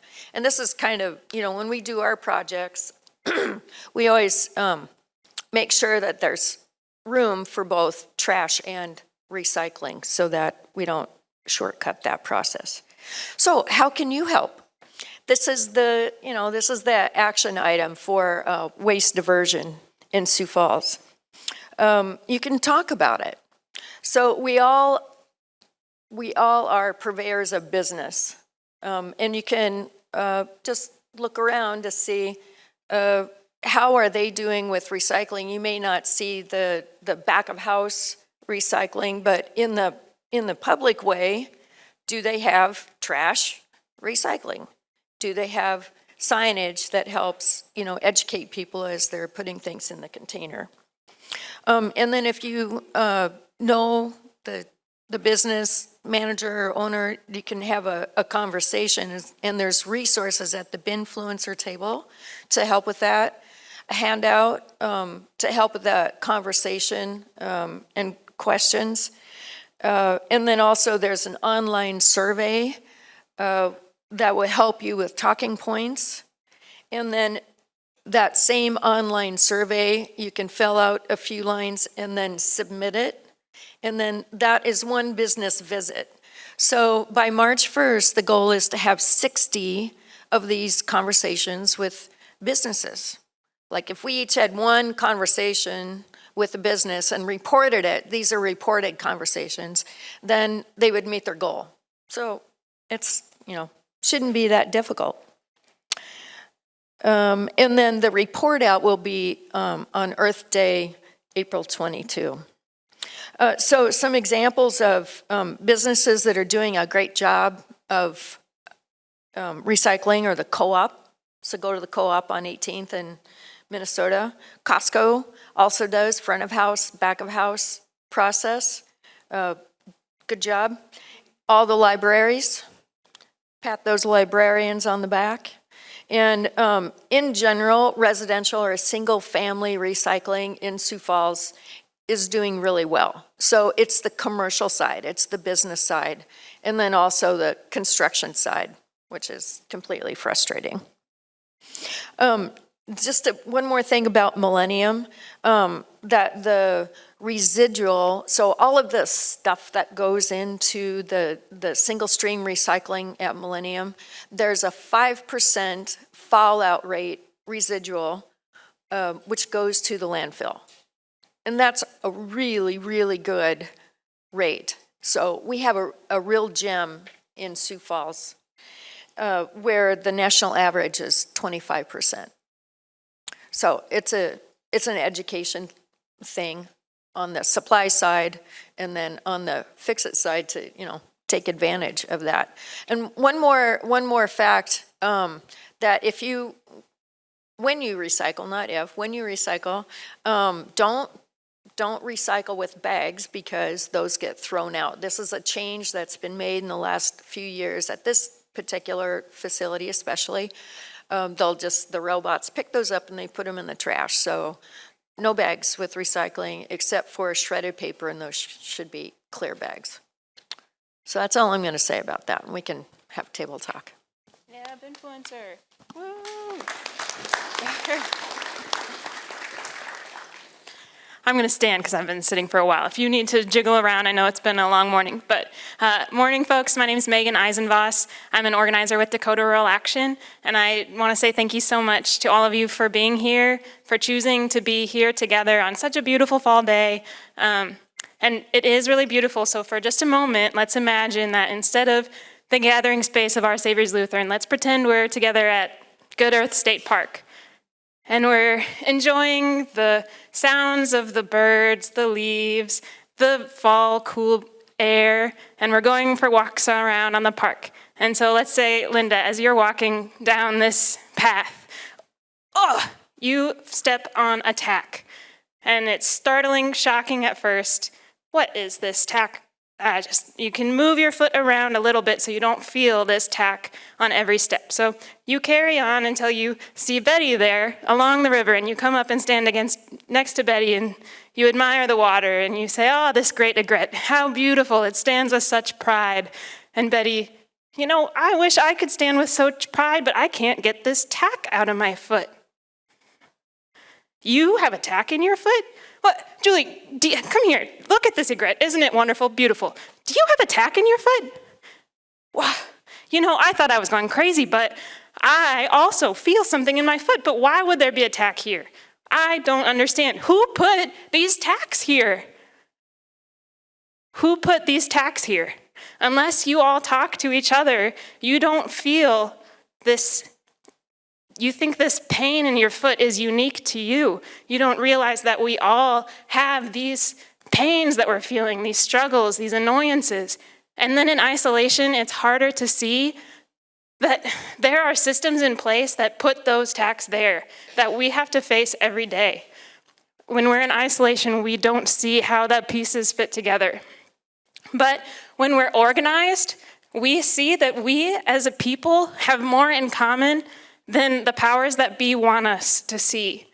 When we're organized, we can recognize our differences, but we can look past them to see where our values and our vision and our issues, our interests, where they align. And when we're organized, we can take collective action and hold collective power that can influence and inform policy and can help our elected officials can show them, remind them who we are and who put them in those seats and who they are responsive to, not the industry, not the corporations. At Dakota Rural Action, we believe that the world that we have, the South Dakota that we have, is not the world that it should be. For example, in the 2023 Ag Census data, it shows that from 2017 to 2022, we lost 50% of our dairy farmers, in 75% of our dairy farmers in the last 20 years. But meanwhile, we have increased our dairy cattle head by over 60,000. So think about that.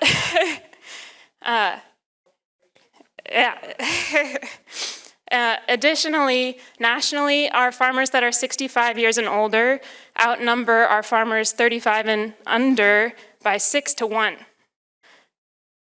Those are problems. And we believe at Dakota Rural Action, the systems in this world that cause those problems were designed to be that way. The system that we have was not circumstance. And we believe that we can make better systems, and especially when we as citizens are informed and engaged, and when those systems and policies that set that system in place are informed by farmers, by impacted folks on the ground. When policies are informed by us as the people, they can be real solutions. So often, we're walking around the park with these tacks in our feet, and we don't maybe recognize them until someone steps on a nail. And man, wow, do I feel that deeply. And they sound the alarm.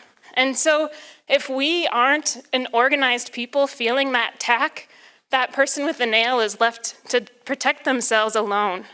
But maybe that pain, that deep nail, is enough to gather our neighbors, gather our friends. We all have to care about this. And so that's where Dakota Rural Action comes in, is we provide this structure to support the impacted people. Maybe that nail is the pipeline company coming in to say what they think you should do with your property.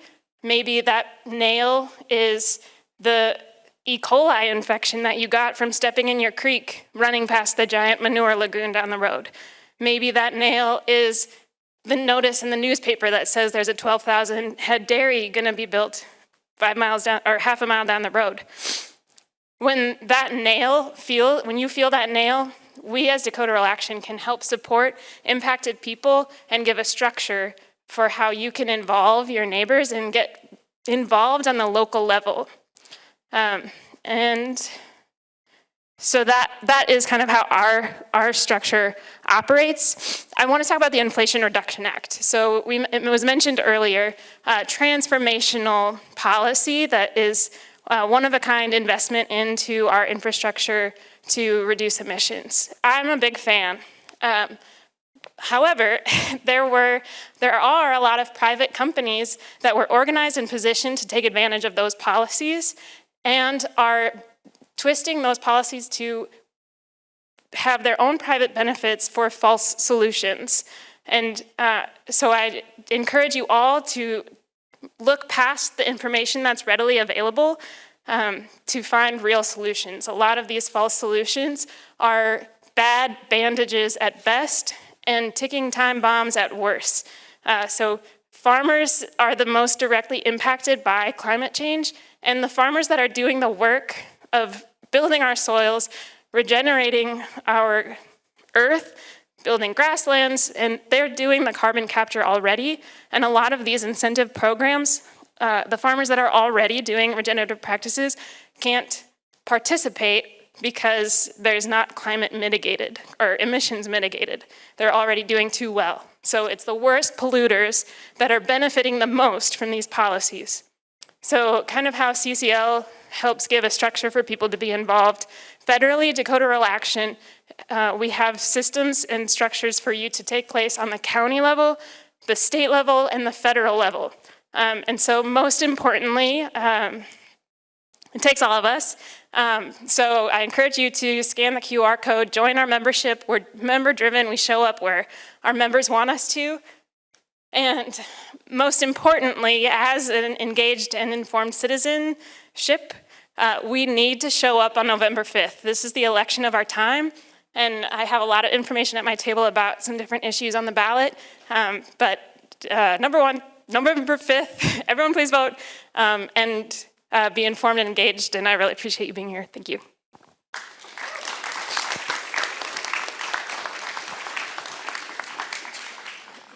Well, I can't follow that. We should just call it a day here, I think. I'm Jeff Smith. It says so right here on this paper. A member of SODAC 350. We're a grassroots, nonpartisan, nonprofit organization working to mobilize South Dakotans to help address the climate crisis, to come to the aid of their planet, if you will. The 350 in our admittedly obscure name is referring to parts per million of CO2 in the atmosphere. Pre-industrial was 280. 350 is sort of the comfortable ceiling, and we're at 420 now and climbing dangerously, rapidly. And I don't know what SODAC stands for, but our project is about energy conservation codes, which are specific to new construction.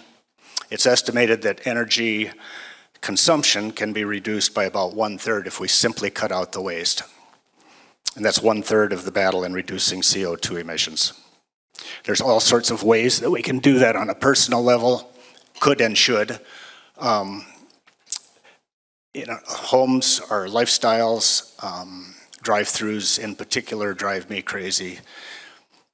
But for all the good that does do, it pales in comparison to what can be achieved by government action with good policy. So consider joining the campaign to convince our city council to update the energy codes as they relate to new construction here in Sioux Falls.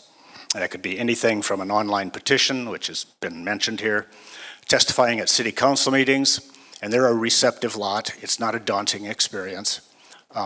They're nice people, they're trying. Or organize community education efforts and meet directly with community decision makers. And then of course, sharing this with friends, family, and neighbors and asking them to do the same will expand the voice there. And it's certainly not the kind of project which should preclude you from signing up for these other worthwhile things. So some background on the energy codes. The International Energy Conservation Codes are updated every 3 years. The last update here was 2024, so previous 2021 to 2018, etc. Sioux Falls is currently using the 2009 codes, and they're amended at that. And those are regulates single-family and small apartment complex, condos, stuff like that. For larger construction projects, the city still embraces the 2007 standards. It's notable, too, that almost every other Sioux Falls code, electrical, plumbing, fire, is 2021 updates. So 15 to 17 years now, 5 updates later, the city is still maintaining a wait-and-see posture. We're told that they're working on it, needs a little more study. As recently as 2022, the fall of 2022,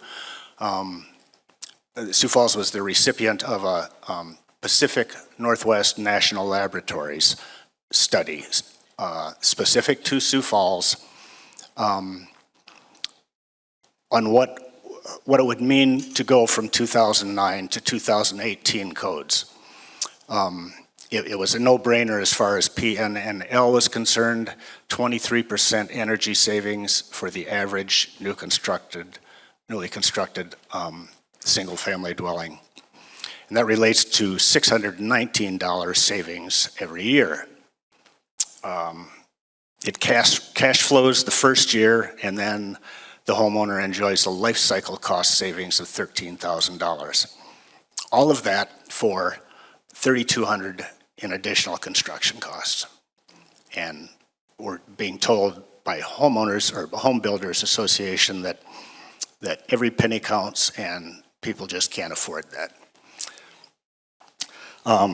There's a man who should be with us today here, named of Rick Hauffe. He had prior engagements. He's a senior manager of the ICC Government Relations Department. Works with local and state jurisdictions in a 6-state area. And regardless of his absence here, he did share this perspective on code updates. He said, think of it as a penalty tax. Every home built in Sioux Falls to 2009 standards is being hit with a $619 annual penalty. And of course, that money flows directly to the utilities, gas, electric. The city doesn't collect it, but neither does the city seem to care that the penalty stands, else they'd update their codes. And it's ironic, I just got an email from Excel Energy here a day or two ago. They're celebrating Energy Efficiency Month in October here. And to their credit, they've worked hard. Their renewable mix and their power production is admirable. But if they were really, really serious about helping you save money, they'd probably be up here on the podium encouraging code changes here in Sioux Falls. So we can arm you with the PNNL reports. They're short, packed full of great information, simple, and then share the arguments that we have heard from the Local Builders Association against an update, or at least against moving too quickly on an update. And we'll share our compelling arguments in favor of this. So if you've got the interest in a clear, legible email, you'll be rewarded with a packet of information via email from us that should go a long way on both encouraging the campaign and finding fruition therein. So that's all I've got.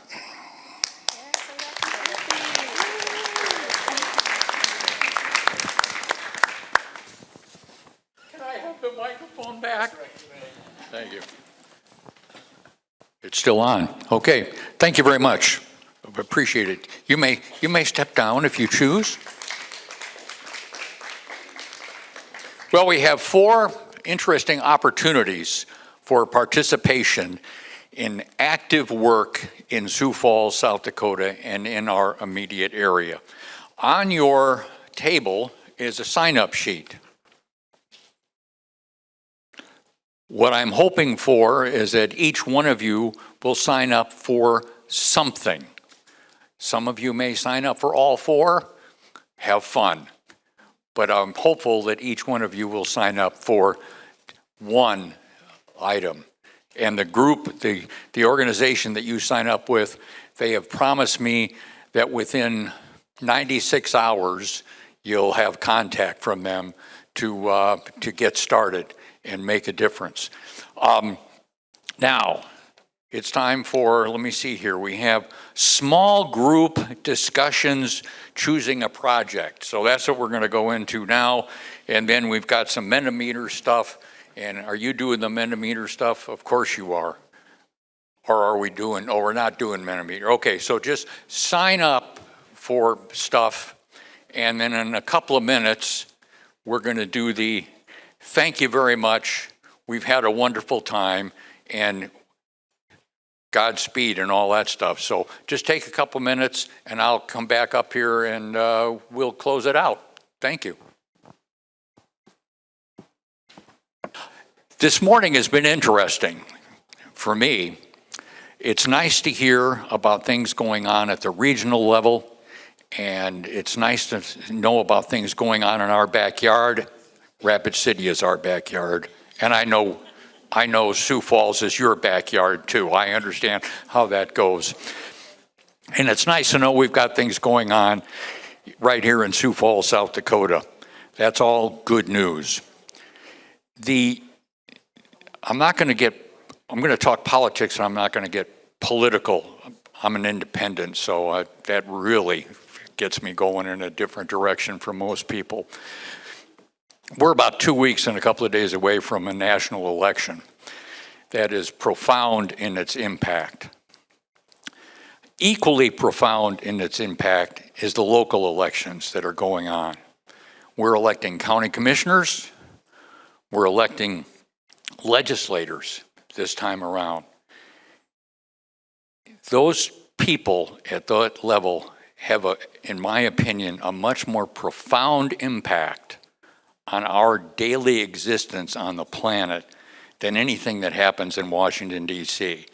Even though our lives are inundated with media reports about what's going on in Washington, D.C., we don't get inundated with stuff at the local level, but we should be. So as you're thinking about voting this time around, pay attention to who's running for the county commissioner. What is their position on sustainability, climate change, recycling, environmental issues? The same thing with your legislators. If you don't know, do some research and try and find out. The other part of this equation is a lot of people are just frustrated. My vote doesn't matter, my vote doesn't matter, my vote doesn't matter. I have 2 stories for you. First one's a personal one. I ran for mayor in 1974. I was 27 years old. I got into the runoff election by 2 votes. 2 votes. The guy who finished third, who was a friend of mine, his aunt and uncle and a nephew went out of town that election day and forgot to vote. That's a true story. So I ended up in a runoff against the incumbent. In 1974, political unrest was just about as bad as it is right now, and I ended up winning. And that election made a difference in this community because as a result of that election, we have the Big Sioux River Greenway. That happened during my watch. And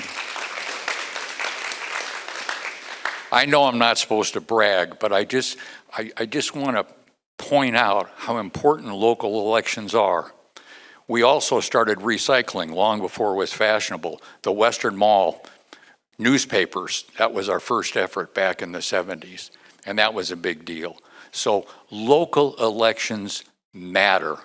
So please, please, please pay attention to that. I sincerely hope that you will. Now, I think we're done. I want to thank each of you for coming. Obviously, we would have loved to have had standing room only. But again, I think because of the election cycle, we've got a lot of people out going door to door and doing stuff to make a difference in our community. Next time we get together, we will fill the room because we're going to do something really unique next time we get together. In the meantime, go forth, do great things. I want to thank the folks from Rapid City for being here. I want to thank the regional lady for her presentation. That was magnificent. I want to thank the 4 presenters that came up here a little bit ago and talked about what's going on in our backyard. So you've got your marching orders, you filled out the sheet. Now let's go forth and do great things. Godspeed.